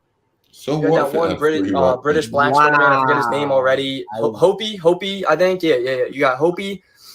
Hopi's British. He comes out of nowhere. He takes off his mask. I'm like, oh my God, like what is going on? And then he's talking about how he like hates fascism. They made like 10 political comments throughout the movie. Like this is a Spider-Man movie, bro. People are gonna go to Twitter and like be like, oh, I can't believe this did that. Like it seemed like it was trying to spark controversy. Go ahead. So wait, what up, Kata? Saying you hate fascism is controversial. Saying what? saying you hate fascism is controversial. When did that become controversial? Is that political? And he doesn't even get the whole point of that character. He's a punk. It's like if you don't know what punk is, you don't get the point. Yeah, I hate. They need to do their research. The whole punk movement was about capitalism being like fascism, essentially. It wasn't just them trying to take a shot at capitalism. It was a purposeful joke that if you had a spider punk, he would be like the punks from the fucking 80s, and that's what they believed. You know, they wanted to bring. You know, I don't know. I guess I so missed it anyway. But whatever. So that's being political, apparently, not just that's what that character would do. Wait. But in any Punk, case, Punk was being political. I never noticed. I didn't realize that. But you see, because that's exactly what they did with the noir. They basically mocked noir movies. They did well, they were pushing the stereotypes of noir movies, the cliches. So they did the cliches of the punk movement. Sorry, go. No, I was just gonna say, but here's the thing. At least even when I don't agree with Jaden's criticism, at least some of his points are valid. This guy is just talking out of his ass. Like it feels like he's just trying to. Oh, hey, let me talk about how it's so diverse and there's only like I said. Making videos pretending to be outraged gets more. But this isn't an outrage guy, to be fair. He's trying. He's trying. I don't think he's an outrage guy. I think I'll be fair to this guy. I won't. I agreed with some of the beginning of what he was saying about it feeling like a filler film, but I don't feel like it felt like a filler film the whole way through. It just felt like a filler in the beginning. Yeah. And I do also agree that I enjoyed Into the Spiderverse a little bit more. You know, I really did, because I didn't feel like it required me to know so much about Spider-Man lore for it to make sense. It was more accessible. This movie feels inaccessible at points. There are things that go right over my head because I don't read Spider-Man comics. And I don't even like the character that much, so it's like there's your problem. That's help either. So it's not like I've got this, this investment in the character before watching the film. In each Spider-Man movie I watch, it has to invest me in the character itself, and most of them have done it to their credit, But I still just don't find the mythology all that interesting. But anyway. So K-Dot is here. Let's finish this, and then I'll let K-Dot talk. It's almost done. See, instead of being a good movie, it's just wild. The comedy did not hit. I was actually laughing at how bad some of the jokes were. This movie literally felt like filler, as I said. I know it's a first part, but it doesn't even feel like it deserves to be a first part. There was 10 moments where I was like, okay, the movie can end here. Is it going to end? And then just kept going. I thought the pacing was horrible. We didn't even see Miles. We didn't even see Miles for 20 minutes, and then we didn't even see some good Spider-Man action until an hour. We saw Miles' family. That's not true. You did see action. I mean, I don't know what he means by good Spider-Man action, but you saw a lot of action in the first. In other words, he was actually fighting better than the action had. But I agree with that one of the points he made about the Gwen Stacy 20 minutes stuff. But anyway, go on, K-Dot. Let's find out what you K-Dot, go ahead. Well, just a comment on the action thing. This is the action we seen in this movie is what the final act in No Way Home should have been. Not them running from the villains and stabbing them with them stupid goop thingies. Action. What action? It was a chase they scene. Was all running from. It was so Miguel over there slamming Miles into the trains and stuff. Mm-hmm. That was an action sequence. Mm-hmm. And him running from now. Granted, I think they gassed up Miles a little bit too much. He outran all the Spider-Man. Outran all of them. I'm like, what the heck? Oh yeah, and the spider car. Oh my god, I forgot about that. Stupid spider buggy was an actual Spider-Man. Oh, that movie. Oh, that pissed me off. That was cool, and the Spider Horse as well. You have to understand. Was its name Sling? What do they call it? Web Slinger. Web Slinger. Yeah, that guy was cool. See, Nerdman. There was a time in the early issues where Spider-Man had a spider buggy. Okay, he actually had a spider buggy. Yeah. In this movie, they actually took the spider buggy and made him his own Spider-Man. It was just so stupid. It was 1 second of the film, dude. You know what I mean? It's still stupid. I don't care. It's still stupid. Okay, so Kata, what did you like the movie? I liked it better than every single MCU movie to exist. I knew he was gonna say, but this is, I like it better than the first. I thought it was. Hey, I'm with you. Thought brother. it was good. I actually did forget this was a part 1 anyways, because they didn't really earlier before they because earlier, remember, it was supposed to be both films in one, and then they separated them. So I kind of forgot this was a part 1. I did like the way it ended. Thought that was kind of, chilling a bit. If I had any little critiques, really, some of the Spider-Man, like, we know Spider-Man, he talks a lot and he's like roasting, but some, like the Spider-Man India dude, I'm sorry, but I was getting annoyed when he was talking. I was like, man, can you shut up? I was getting annoyed at some of them. There was a couple of it wasn't just him. There was a lot of these jokes. It was just like, I mean, it was multiple, with the tea, with the chai tea, and I was like, yeah, okay, it was funny the first time, but now you're doing it again and again with the. A lot of the jokes went on too long. They just weren't. I'm telling you, this film is not as funny as the first one. No, I'm sorry. The first one's comedy was done better. It was simpler, but it was done better. Well, because I think what like when the Spider-Man India dude was like, they gave that full introduction to him. It felt like a trailer when he was like introducing himself. Like, I'm Spider-Man India. I live here. Blah blah blah blah blah. That's what it felt like. It felt like a commercial. Traffic here. There's traffic here.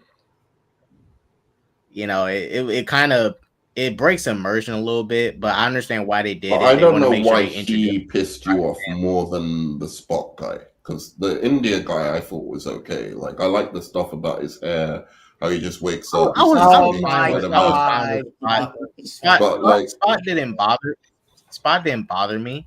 I mean, he honestly didn't bother me at all. Now, I was bothered by him looking wimpy and stuff, but then later in the movie, he starts to, juice up. Go to Alchemexes across the universe to keep juicing himself up. The only thing I would say, he just, I just didn't like his little, middle-aged looking body. I mean, he didn't look intimidating at first, but later in the second half, when you actually use his power properly, it's about a character. It's about a character, and it's a character growth. No, I know. I'm not saying Spot's bad, but when you first see Spot, he looks trash. My problem when he looks trash. With all the Spots gags, he's got a dad bod. I was like, you could take how many Spots gags were in this? Some of those. I think they were about. Some sure. of them were, but like 1 out of 10 of them, like there was like hundreds of them in this. Like the bread one, when the bread falls through him, and then come on, that was so ridiculously funny. Stupid. I hated it. Oh, you thought the bread one was funny? Oh my god! It's like really, it's just. Yeah, it was funny, man, because you got to understand, someone with that type of power like that, you would have issues at the beginning. A person with that type of power is incredibly dangerous. I agree. But he doesn't even know how to use his own power. Exactly, because he just got it. It's not like he was a villain for like how many Stay home and practice.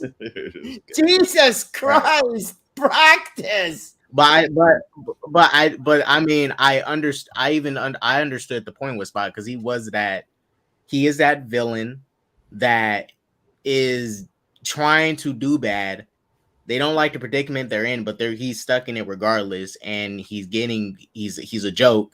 Everybody's making fun of him, and he's trying to prove himself while doing so. Like trying to prove that he is this big bad guy.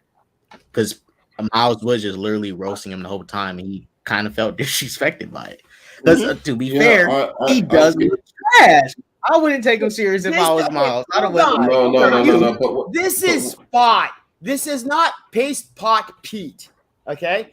Paste Pot Pete, the whole point of him was that he was a joke character. The problem is because Paste Pot Pete has a joke power. Spot does not have a joke power. That's the problem. I don't mind. No. I'm not saying his powers is a joke. His powers was from the first part, in the first act when he's fighting them. Those powers was very dangerous, but him as a person wasn't. Yes, I get because that. He barely understood his own ability. He only became dangerous when he started becoming more curious of his abilities. But when he accidentally kicked himself into himself, that's when he suddenly started knowing how to use his powers.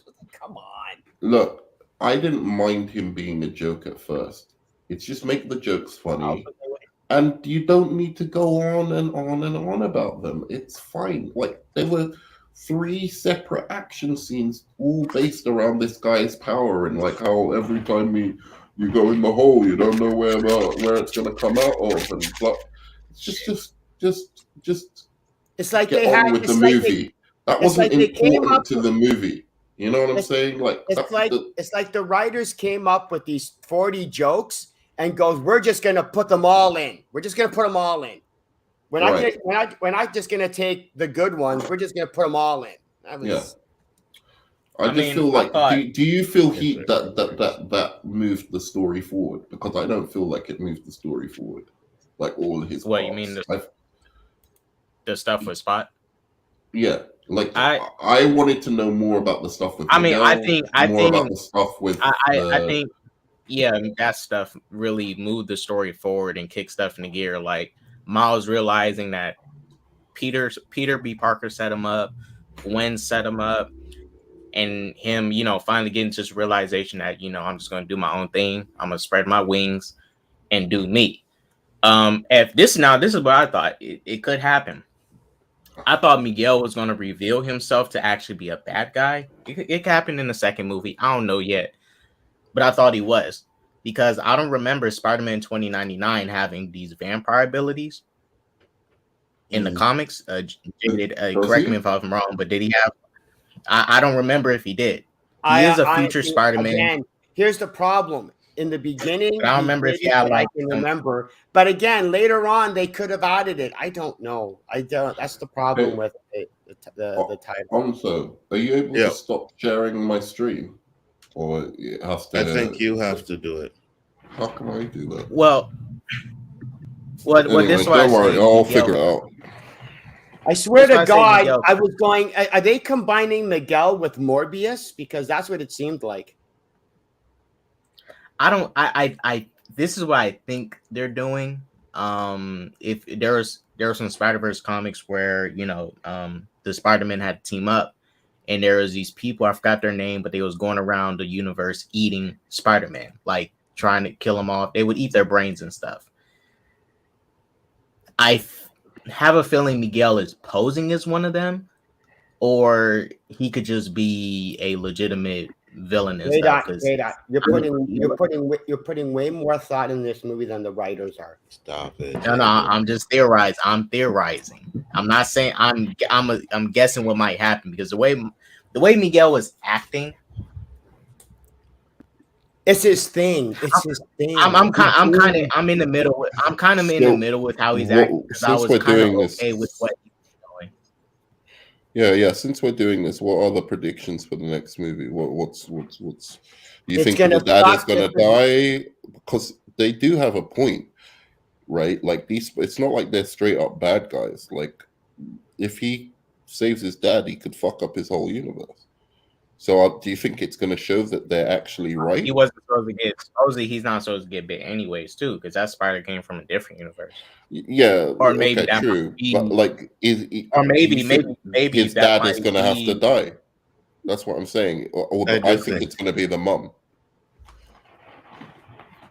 I do think someone's gonna die because every iteration, like the video games, comic books, whatever, even my son said the cartoon, like his father. Have the baby die. Have the baby die. That would be good.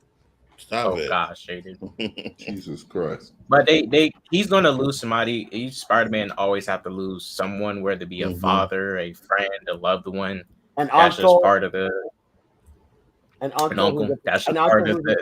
An uncle who's a supervillain. No, I know, but what I'm saying is he's already lost an uncle, so that's we get that. Spider-Man's supposed to lose someone.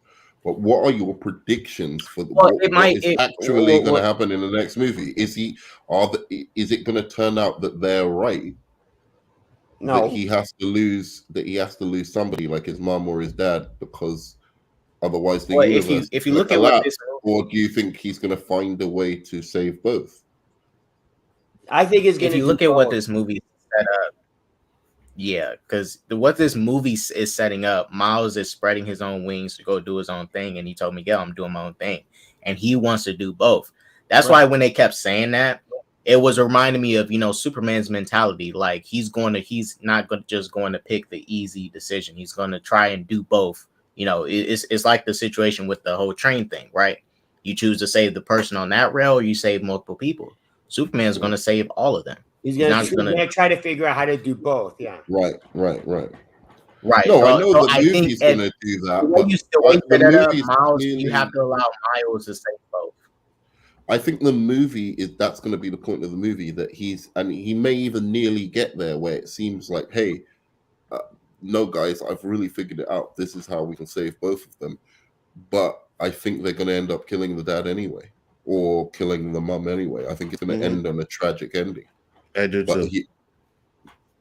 Yeah, I do too. Well, see, I will say this because again, I don't think they're necessarily bad guys. Like they're just making because he literally has to go. Miguel literally has to go. We're the good guys, and you see a scene of all the Spider-Man kind of looking at him like, I don't know. Yeah, when you have to explain you're the good guy, I don't think you're the good guy. Well, this why I don't. Okay. This is why I say I was kind of okay with the stuff Miguel was doing. He was aggressive. Yes, he was very aggressive. But him trying to get Miles home, trap Miles for the 2 days, because when he sent Gwen home, right, and all the other Spider-Man, he just sent Gwen home. It's not like he killed her. I mean, she actually did go home. And all the Spider-Man looking like, oh, why'd you do? It's like he just sent her home. He didn't kill her. Now, if he sent her off somewhere to die, I agree. But at this moment, he's not evil to me yet. He's just very aggressive. That's it. He's very aggressive. And out of curiosity, let's say they kept Miguel. Let's say they kept Miles there for 2 days, and his father dies. Do you not think Miles is going to be kind of pissed at Miguel and all the other Spider-Man, and that's not going to change anything? That's that's an origin issue right there. It's like that's a key element. But no, apparently that's going to be fine. That's not a problem. Well, yeah, that I didn't agree with. I didn't agree with, because I agreed with Miles with, I'm not, like, if I was in his position, you guys are talking crazy. Why would I let my dad die? You guys are being ridiculous. Not going to stop right. it. But even if they held him, right? If they held him for the 2 days, it's not going to do anything. They would have just sent him home. Yeah, it's for him in his universe. He's not going to take it very well unless he builds some time travel device to get back to where they're at and, I don't know, kill him or something. But if his dad, if they did Spider-Man Flashpoint, he stayed there 2 days and his dad died, basically. No, hey. But if they send him home, he can't get back without the time travel device, anyways. K-Dot. They end up keeping him for 2 days. His father dies, and then they can make a movie called Spider-Man Flashpoint where he goes back in time to save his dad. Oh my god. Reverse Spider-Man. Oh my god. Anyway, Spider-Point. The movie will be called Spider-Point. I think real quick, I think they should have just honestly, they really didn't need to tell him anyways. Nope. For one, I don't know why Miguel just because Miles was already excited with being there, right? And they could have just played around with the fact that he's chilling with these other Spider-Man and they're looking for a spot, but still let it play out, but keep Miles at bay. And just keep him there I think him realizing it. Yeah, because Miguel ruined his own plan by acting so aggressive the way he did. That's one of Miguel's little flaws. He's too aggressive and not really thinking because he's sent me something in the private. Yeah, I seen that. Yeah, we'll just get K-Dot's final thoughts or like his dislikes, his likes, and then we'll close it. Because I was gonna say I really don't got any dislikes. That's pretty much it. My dislikes. I really don't got any. I like this movie more than I dislike it. Right, great. Better than I know this is Spider-Man trilogy. Yeah, again, that's really not saying much, K-Dot. Come on. Stop it. I don't think the first movie was solid. The first movie was solid. The second movie is good. If the third movie is just as good as these first two, it's like a solid trilogy. I agree. Honestly, what were you gonna say, Spider-Man trilogy. Oh no, it will be one of the better superhero trilogies. If the third one sticks the landing. I was going to say that just a quick.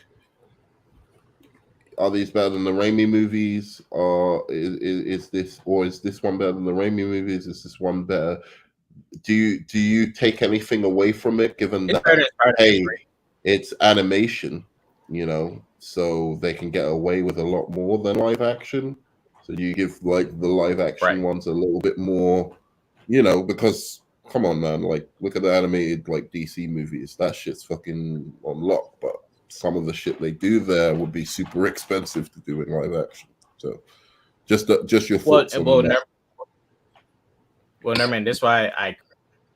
This is why looking at this movie and looking at something like No Way Home, which is a Spider-Verse movie, and I look at the third act and I'm like, we have the technology now to like pull off this type of stuff. I'm not saying there should have been like thousands of Spider-Man in No Way Home, but just look at the third act, that final fight. Yeah. If I'm looking back at that shit was kind of weak. It was. Like this was an action-packed Spider-Man. The whole film was weak. I never understood why you capped for that movie in the beginning. I mean, I was like, I didn't cap for you're it. gonna watch like Across the Spider-Verse and be embarrassed by like a B. Oh, actually, it is a kind of B minus, but anyway. It's better than Homecoming and Far From Home. That's not saying much, as JD likes to say. And it's better than the Raimi ones. I love how you guys are comparing. I love the movies you're comparing them to as if they're actually worth comparing to. It's better than the Raimi ones. It's not even better than Venom 1. What are you talking about? What? Wait, it's not better than Venom 1. No Way Home is way better than Venom 1. There we go. Let's get this guy out of here because Jada said some fucked up shit. Amazing Spider-Man 2 quality. Nerdman is fucking talking garbage now.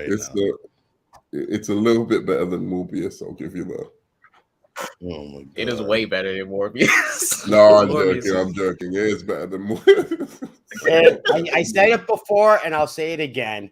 The only reason you guys hated the Morbius movie is because it's a better Batman movie than the Pattinson one. Facts. I'll agree with that. I knew he was going to say facts. I'll agree with that one. I'll agree with that one, Jaden. 100%. I agree with that one. I knew he was going to say facts on that one. Oh my god. So even after telling me about being hyperbolic, he's such a little bullshitter. Let's get K-Dot's likes before we head out. K-Dot, what did you like about this movie? I like Miles' little story that he had, him trying to discover what he wants to be. This struggle to tell his parents about his secret or not.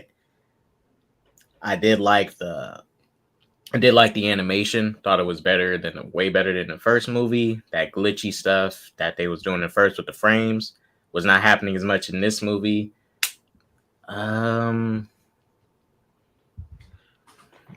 freak Gwen. He can't trust these love white how you women. have to struggle to think of things that you liked about this movie. No, because I don't hate the movie. I like the movie, but it's I have to think about what was actually good. Because no, Kate, I'll tell you why, Jaden.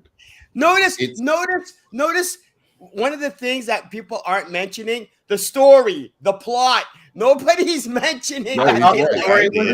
No, Jaden is right here. Jaden is right here. No, I like the cinematography. I like the soundtrack. I like the animation.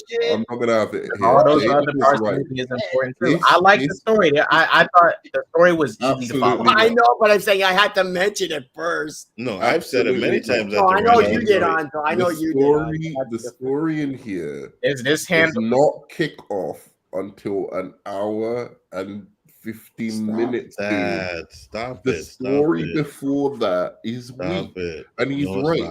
No, it's he's absolutely right. He's right. So it was good build up. When he just said we're struggling to figure out why we like this movie, he's right. The reason why we're struggling to figure it out and say other good things about the movie is because it's the multiverse shit. That was the stuff that was cool. Just seeing him go into the Venom world or seeing him go, they did the multiverse concept better than anything else. The story, I agree that it picked up at the end, and I'm not going to take that away from it. Hour and 15 minutes in, that story was good. The beginning, I was okay.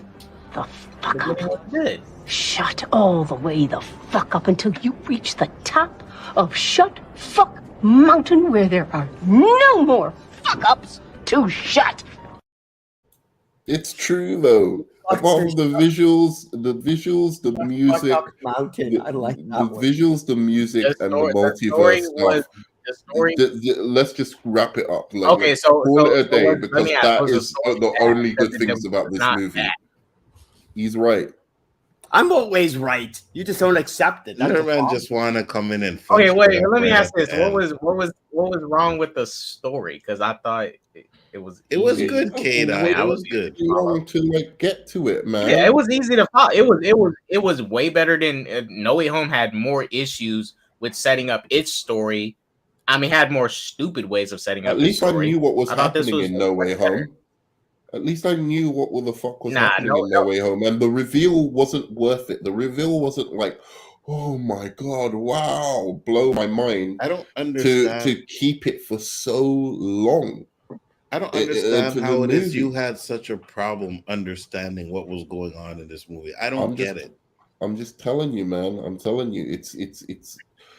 Look, look. I'll say once you get to the spider little the place where they meet it, it can get a little bit. Miguel's Earth.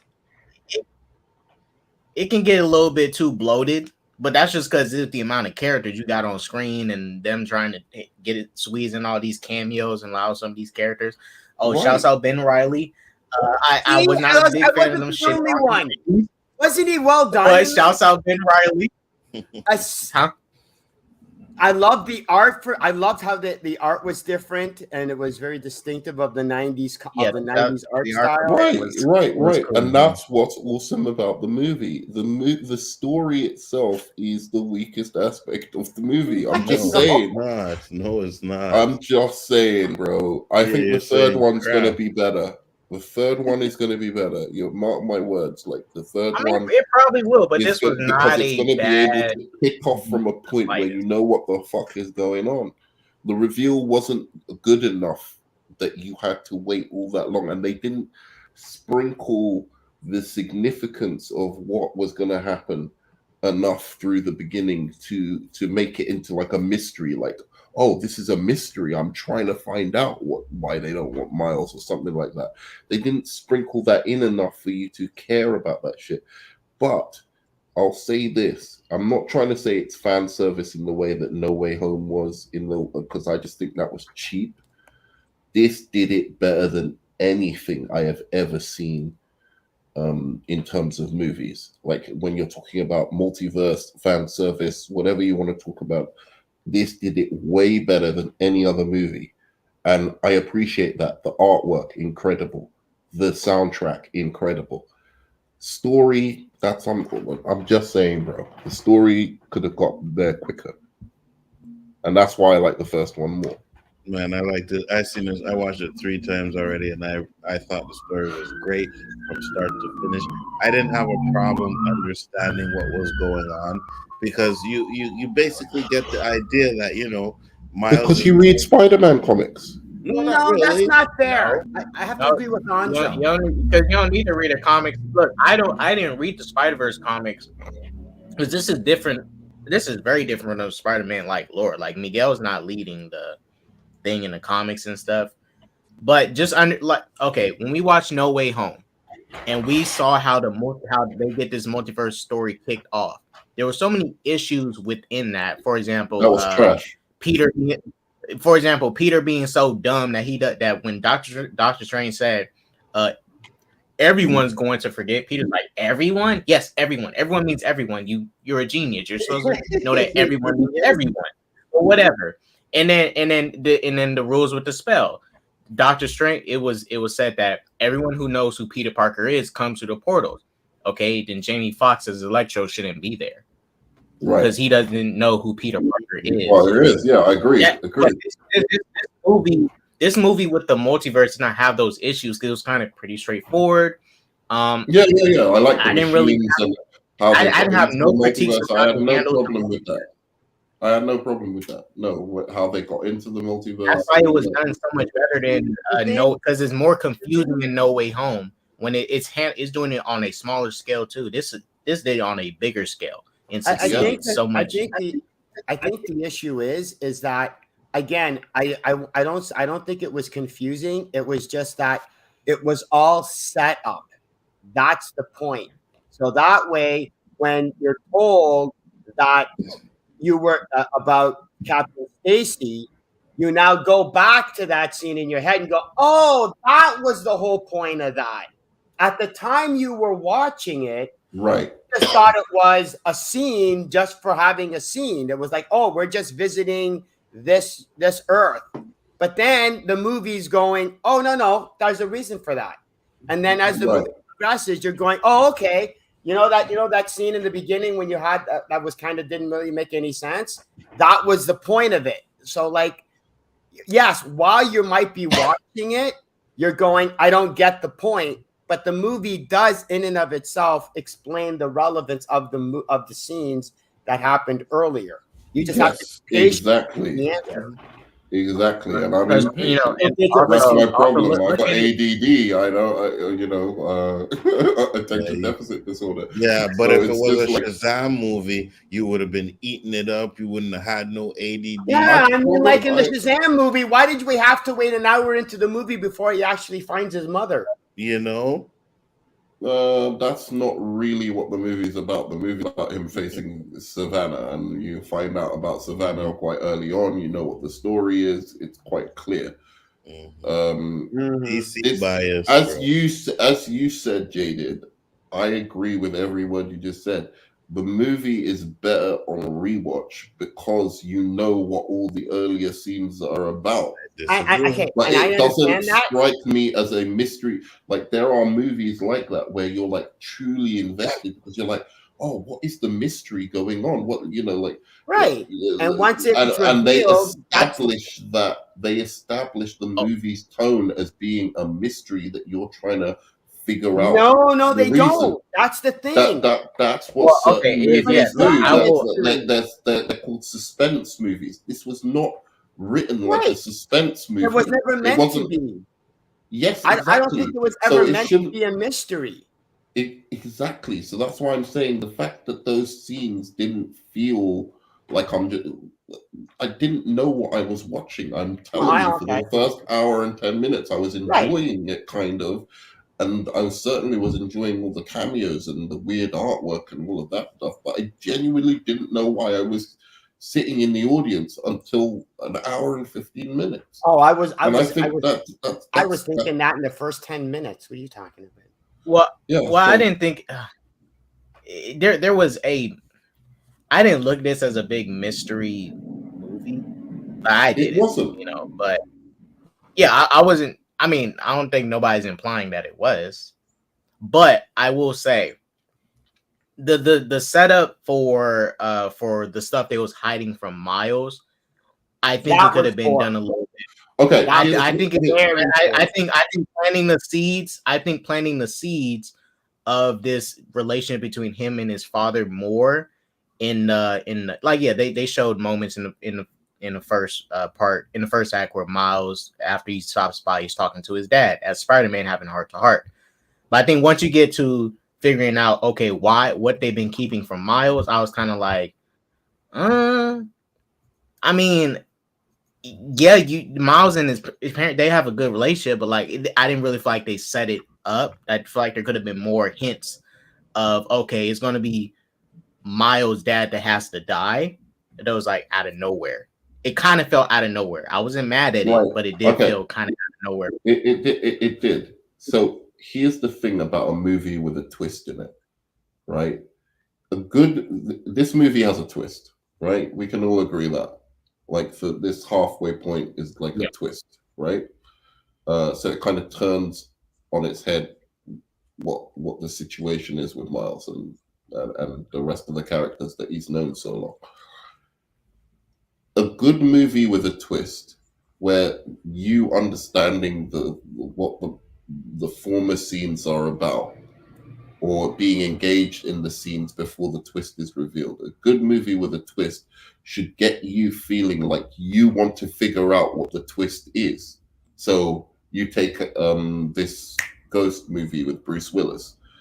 Immediately, like about 15 minutes into it, you're trying to figure out with Bruce Willis, what is the twist here? No, you don't, because you didn't know. You can't. Because when you're watching it for the first time, you don't know that there's a mystery to be solved. Facts. That's the thing, Nerd Man. It isn't. Are you serious? Yes, because you don't think that people watching. What is it called again? Called again? What's the name? So we do. So Sixth Sense. You don't think that people watching The Sixth Sense, even for the first time, were trying to figure out, along with Bruce Willis, what is going on with these ghosts? Right, what's going on with the ghost, but not with what's happening to Bruce Willis. Right. There's no reason to think the movie literally. All right, maybe that's a bad example. Yeah, that's what I'm saying. The movie literally sets it up that you have you never question Bruce Willis's character.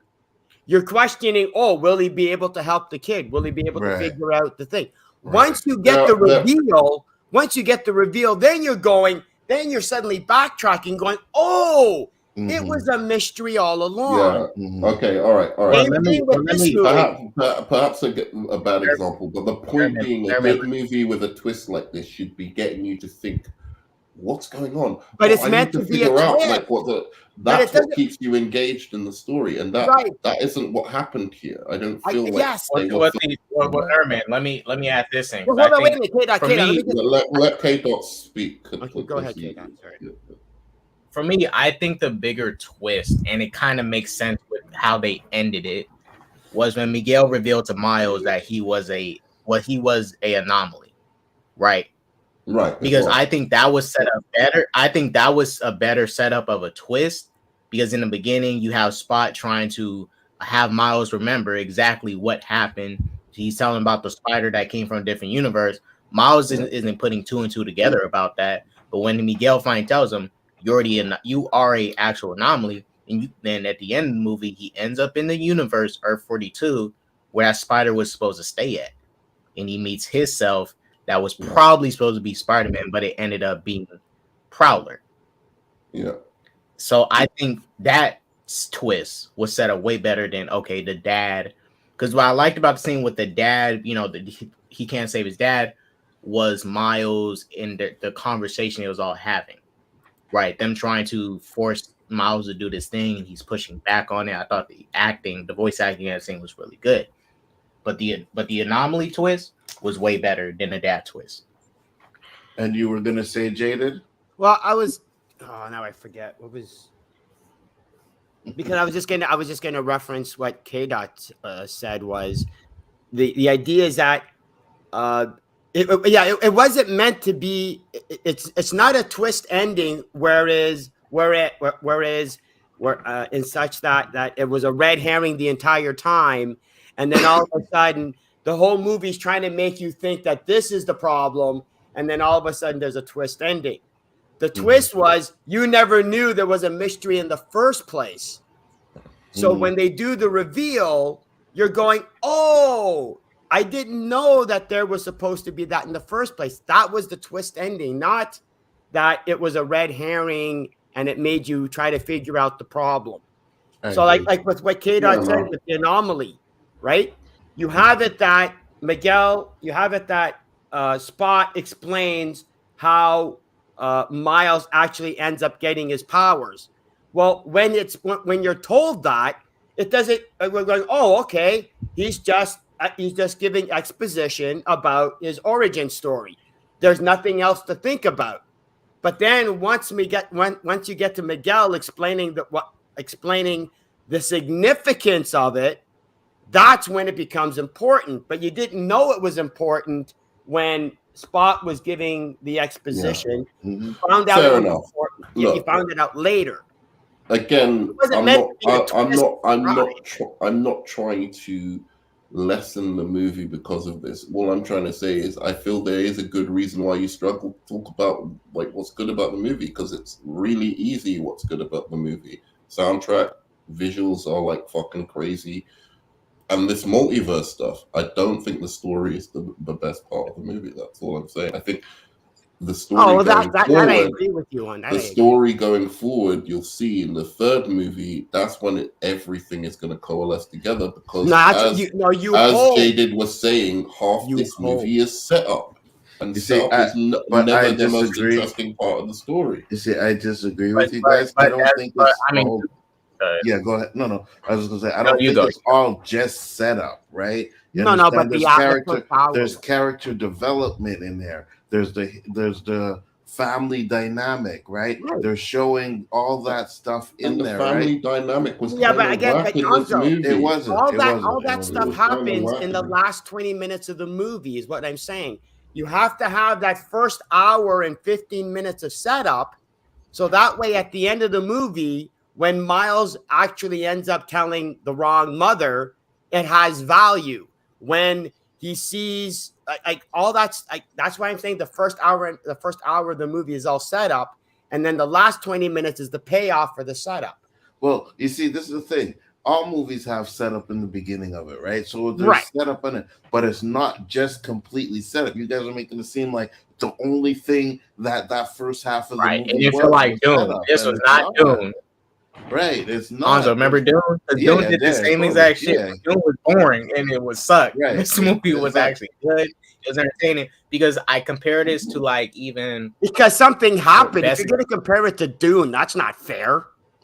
Yeah, I think. All right, I'll use two other movies. I'll compare it to Dune. I don't give a fuck. Dune was garbage. You can compare the Eternals. You can compare the Eternals to Dune, and because the Eternals actually had something happening in the movie. Yeah, it probably was. Yeah, but go ahead, K-Dot. What better examples? Because these movies are legitimate part ones or something. Star Wars Episode 7 and Man of Steel, right? When we watch both of those movies, now I think Nerdman likes it, but when me and Anzo for sure watched it, we ran into some issues with Episode 7, right? And everyone was saying, hopefully 8 explains and fleshes out some stuff. That's how majority of people felt about 7. 7 was not really that good. Star Wars Episode 7. Oh, which one? Wait a minute, Anzo. Isn't your favorite Attack of the Clones? Oh, no, my favorite is Revenge of the Sith. Revenge of the Sith. Okay. Yeah, but go ahead. Force Awakens was boring. Yeah, all right. But when Force Awakens came out, a lot of people said, and there were some people I knew that was doing, YouTube and stuff saying it. Hopefully, Episode 8 fleshes out and adds things to this movie that can help make it better. Because when you walked out Episode 7, it was not even good on its own. We knew it was a part 1 setting up this trilogy, but on its own, it wasn't good because you walked away with too many questions. I have questions about what can happen, but not like Episode 7, because I was like, I had way more questions, too many questions about Episode 7. Now, to be fair, that's me. some people probably didn't have And as well, many. and Majority of people walked away from episode 7 with too many questions, questioning the movie. And when episode 8 came out, it destroyed 7. And because they didn't give us no payoff with what they gave us, right? Right. So the question, one of the biggest questions, I agree with you, is Snoke. Like, who is Snoke? Where does Snoke come from? Where is this guy? And then when the second one comes in, they just kill Snoke and it was done. Kill him off. As an example, K-Dot, as a question, K-Dot, you were saying you were hoping that they would answer questions. Did they answer any of them? No. Okay, then. Wait. This is what I'm saying. You guys, when it comes to these movies, you guys keep going. I hope the next movie answers them. They never do. Jada, which movie are you talking about? Episode 7 or this movie? What are you talking about? What do you mean? The answers. You asked them a question. Did you get any answers? Were you talking about this movie or episode 7? All of them. All of them. Every movie that you go, this movie answers them. They never do. We don't know, Jada. We don't know what answers this movie. Look, I don't have that many questions, but like I don't question. Oh no, I understand. No, I'm not comparing. I'm not comparing this movie with the Star Wars movie. I'm just saying is that a very common theme with a lot of these movies, especially when it's like a series. People go, gee, I hope the next movie actually answers some of these questions. I hope the next episode answers some of these questions. And then the next episode comes out and the people are going, gee, I hope the next episode answers some of the questions. No, but I think the next one will answer the questions because the questions are part of the story. Specific, I understand. They're very, very specific. Like it's like, oh, is Miles going to get away from the other Miles? Is he going to save his dad? It's like it's because the questions from episode. I'm just saying that story is the interesting part, and that was half the movie. It was you woke up, nerd movie. Man. Yeah, I fell asleep with you guys chatting away about some. It's all good. We're gonna close it out. Let's get your ratings and then call it a night. I'm giving it a 9.5 out of 10. Oh my God, Anzo. Yep, 9.5 out of 10. Preach. I'm even inclined to give it a 10, to be honest with you. You know what I mean? The only reason it might as well. A Marvel fan. You know what? Yeah, you know what? I'm gonna give it the 10. I'm gonna give it the 10. I'm gonna give it the 10. Marvel fanboy. You know this is an MCU, right? And it's great. You understand it's not MCU. I'm gonna give it a 10. Better than any MCU movie. Is this your new favorite one? Because it's better than Infinity War. It's not better than Infinity War. Absolutely not. Fucking capping motherfucker. Infinity War is you capping. It's better than Infinity War, bro. It is not. It is way better than Infinity War. It is not better than Infinity War. Stop that. It is not. But it is definitely a 10. What are you giving it, K-Dot? I'll be honest. I'm about to give it a 10 out of 10. Jeez, my man. You guys are so ridiculous. You're so over the top. I mean, way better than that first movie. Way better. I agree. I'm not arguing that. The first movie was good. What was wrong with the first movie? This is why it's so unfair. No, it's not. I'm not saying the first movie's bad. Yeah, I know, but there's some inherent flaws. That movie's almost. I'd give that movie a 9 out of 10. That movie doesn't have like much stuff that I have a problem with. I don't know, man. Because Into the Spiderverse for one did not hit me, with the emotions and stuff like this movie did. This movie did. Like I said, that scene when Miles is talking to Miguel and all the Spider-Man and they're cornering him and trying to force him to go along with this. I thought that scene was really good. That shit was intense. 100%. Yeah. And then and Miles stepping up, being a maturing into a man, unlike that Tom Holland. He's a boy. This movie now for a cartoon movie made me feel emotions, and I like that. Jaded, what did you give it? Well, I don't actually give numbers. Like I don't do that system, so I just kind of give it. This movie was a piece of crap. I hated this movie. It pissed me off to no end. That the best thing I can say about this movie is that I thought I was done. That there was no actual fanboy left in me. This movie was so bad it cut through all the jaded, found a sliver of fanboy, and pissed it the hell off. So I give this movie. Motherfucker, are you out of your damn mind? Okay, wait a minute. You're actually using a clip of a good movie. That scene was better than this entire movie. Oh my god! Okay. And Nerdman, your rating? Is that a 1 out of 10? I don't do numbers. I don't do. That's bullshit. That's a 1 out of 10, right? Because you're saying it's a piece of crap. Yeah, but I don't give numbers. Don't shit me, man. Don't fuck. Was Shazam: Fury of the Gods better? Was Shazam Fury? No, because it was just as stupid. Because the whole plot doesn't make any sense. The sisters are supposed to be dead. There are no more Greek gods. And all right, sorry. I apologize for asking. Jesus Christ! Of all the movies to bring up, no, I apologize for asking. All right. So really am. I really like. He blows my mind every time. The older sister walks into the room with all of the. I'm sorry for asking. Nobody notices. She apparently knows where the apple is, even though she's never been there. She knows where the secret door is. I mean, give me a break. Yeah, I agree with you, Jaden. Of course you do. That's why you let him continue on with that stupid exactly. Anyway,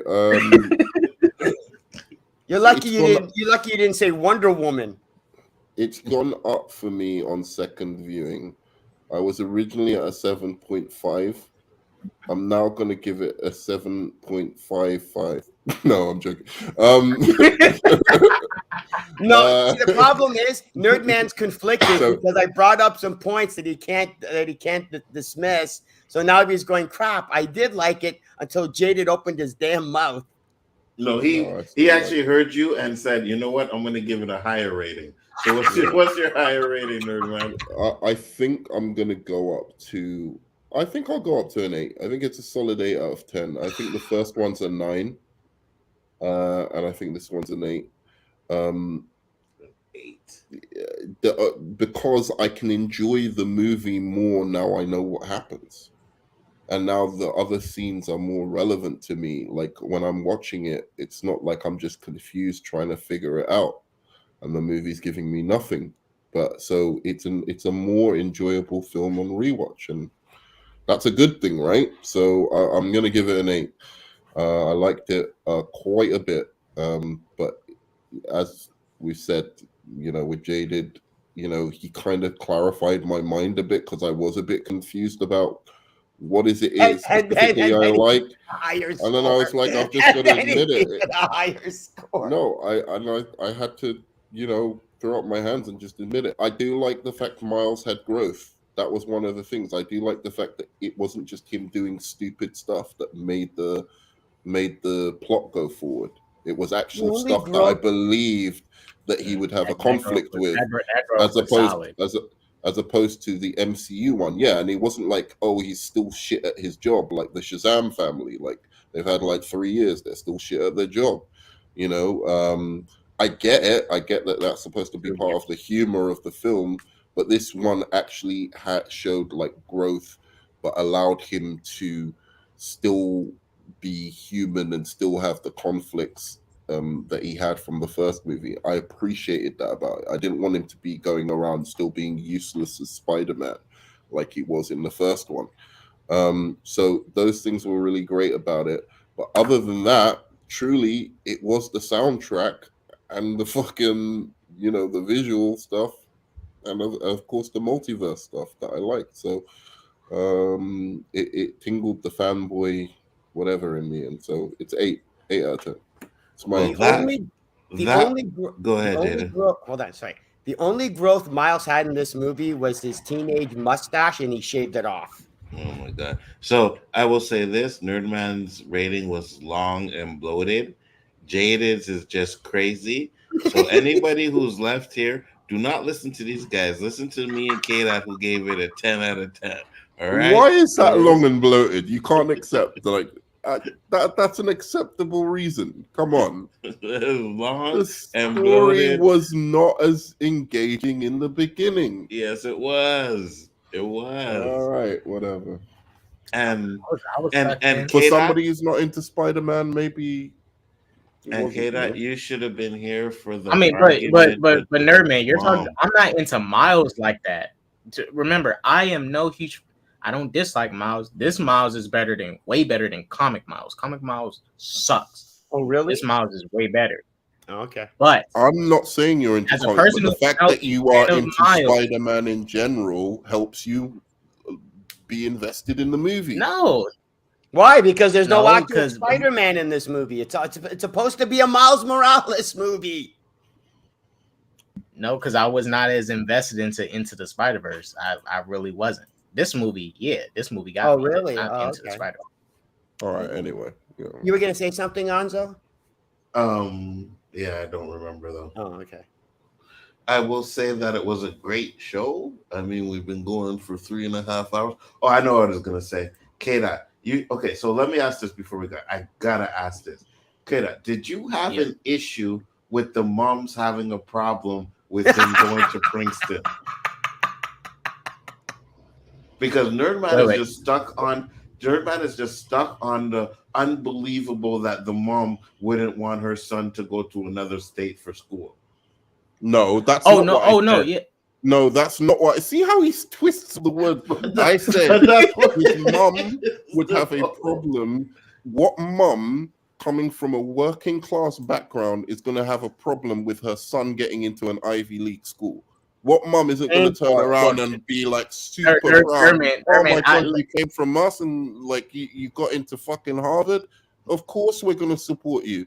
Like, what I don't know a mom who's not going to be like that. I give a real life example. I give real life example because this is not. It's not school. It is school related, but it was for my Black Student Union that I wasn't really a part of it, but I had friends in it. And they was going to go on a trip to Africa, right? Now, I never been to Africa, and I really wanted to go. We was going to get free tickets to go. We just had to, we just had to go, right? And I told my mom about it. I was like, "Hey, Mom, I want to go on this trip to Africa. Could I go?" She said, "Hell no." My dad was cool with it. My mom wasn't. Mm-hmm. I understand. Yeah, there's a difference. What I'm talking about. That's the difference. There's actual danger in going to Africa. Going to Africa and going to Princeton are not the same thing. So wait, hold on. But it was for education. It was for education. It doesn't matter. You can die in Africa. There's situations going on. Why would he die? If you go into the wrong place, you can get fucked. Like the civil if you go into the wrong hood, that's not saying you're the tourist attractions. You know what I mean? No, I'm not saying. Look, I'm not saying that it wasn't. Look, let me be fair. It was ignorant of your mum because actually there are places in Africa which I'm sure you'd be just fine. Ignorant? It was. I didn't say his mum is ignorant. I'm saying ignorant. I'm saying that would be like me. Like I've got a kid, right? Like and they say I want your kid to go to Brazil, right? Or they're going to take my kid to Brazil for some education thing. Everything I know about there's some real fucking issues going down in Brazil in certain places.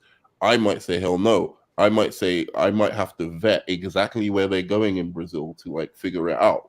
If I'd allow that, everything that people hear about Africa in the news and all of that kind of stuff, I could understand somebody who's not from Africa, never been to Africa, like them going, hell no, I'm not letting my kid go. Yeah, because if you go to Africa, you'll get AIDS. That's pretty much. That's not what I was saying, but whatever. Not. Well, again, because but there's shit going on in Africa when my mom didn't want me to go. When my mom didn't want me to go, I totally understood it because remember this was still around the time when the Ebola stuff happened, right? Right. So that's one thing because I didn't have all my shots. Because I didn't have, for medical reasons, she really didn't want me to go. But there you go, K-Dots. I still wanted to go. That's another reason. You just gave me another reason. Let me say this. You're not going to get Ebola at Princeton, are you? No, you're not. But what I mean? I'm not saying I agree with Miles's mom. But I understand how she feels. Because at the end of the day, a mom is always going to want her son. A mom always wants her kids to be close. Not like constantly. That, in the movie, parents want their kids to still. That she's a mama's boy. She establishes that. Right.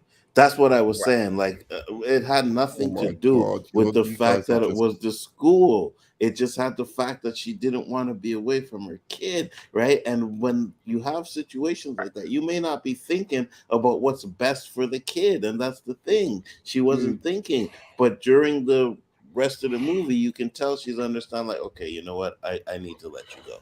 So she learns let him that. Fly. Oh my God, you're killing me. You're killing my fucking brain cells right now.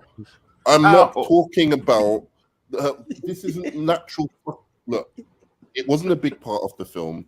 I didn't have a big problem with it. It was just more that I was getting fed up with the parents. They were annoying the shit out of me. The dad had become much goofier than he was in the first movie. In the first movie, he wasn't played for like comedy. I don't remember him really having any like comedy moments. He was just pretty serious dad. This one, he's all goofy and shit like that. This one, the mom's all that scene where they were talking on the bridge wasn't goofy as shit. But it was more Miles being goofy, not the father. The father was being goofy as well. He was not.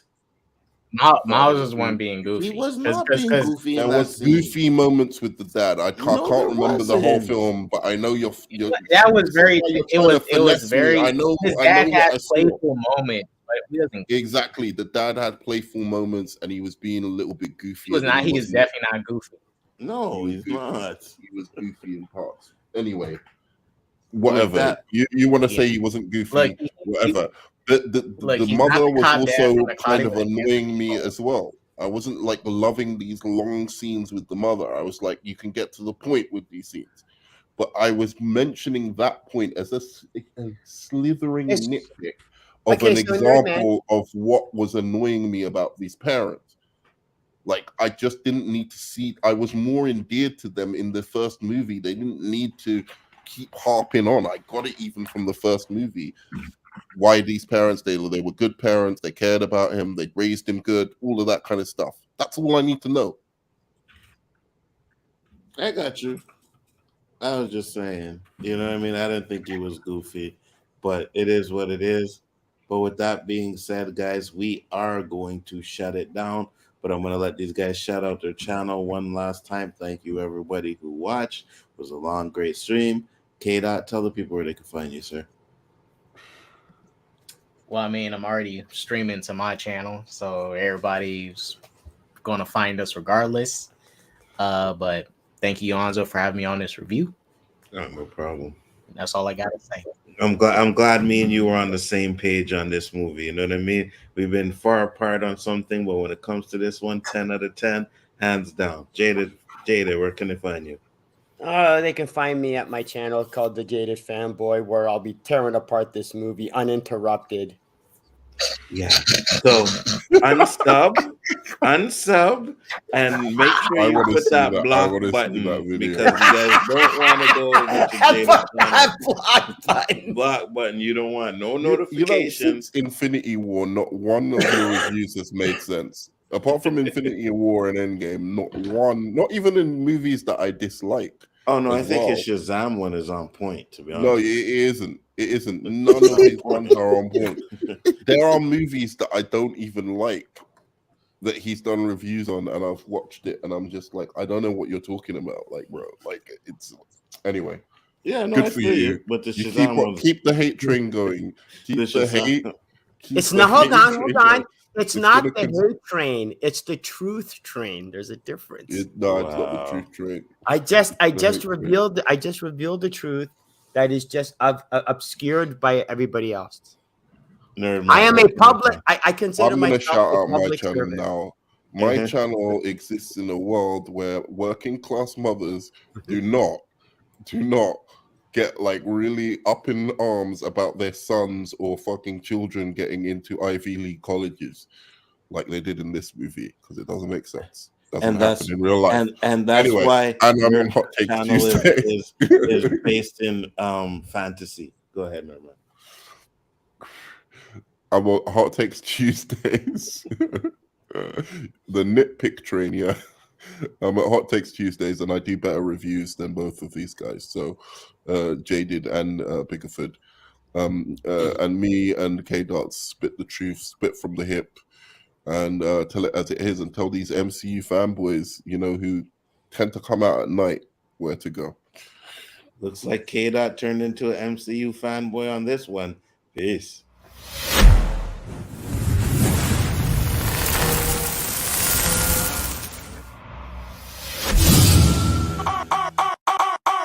Real bad man, now we paper guns.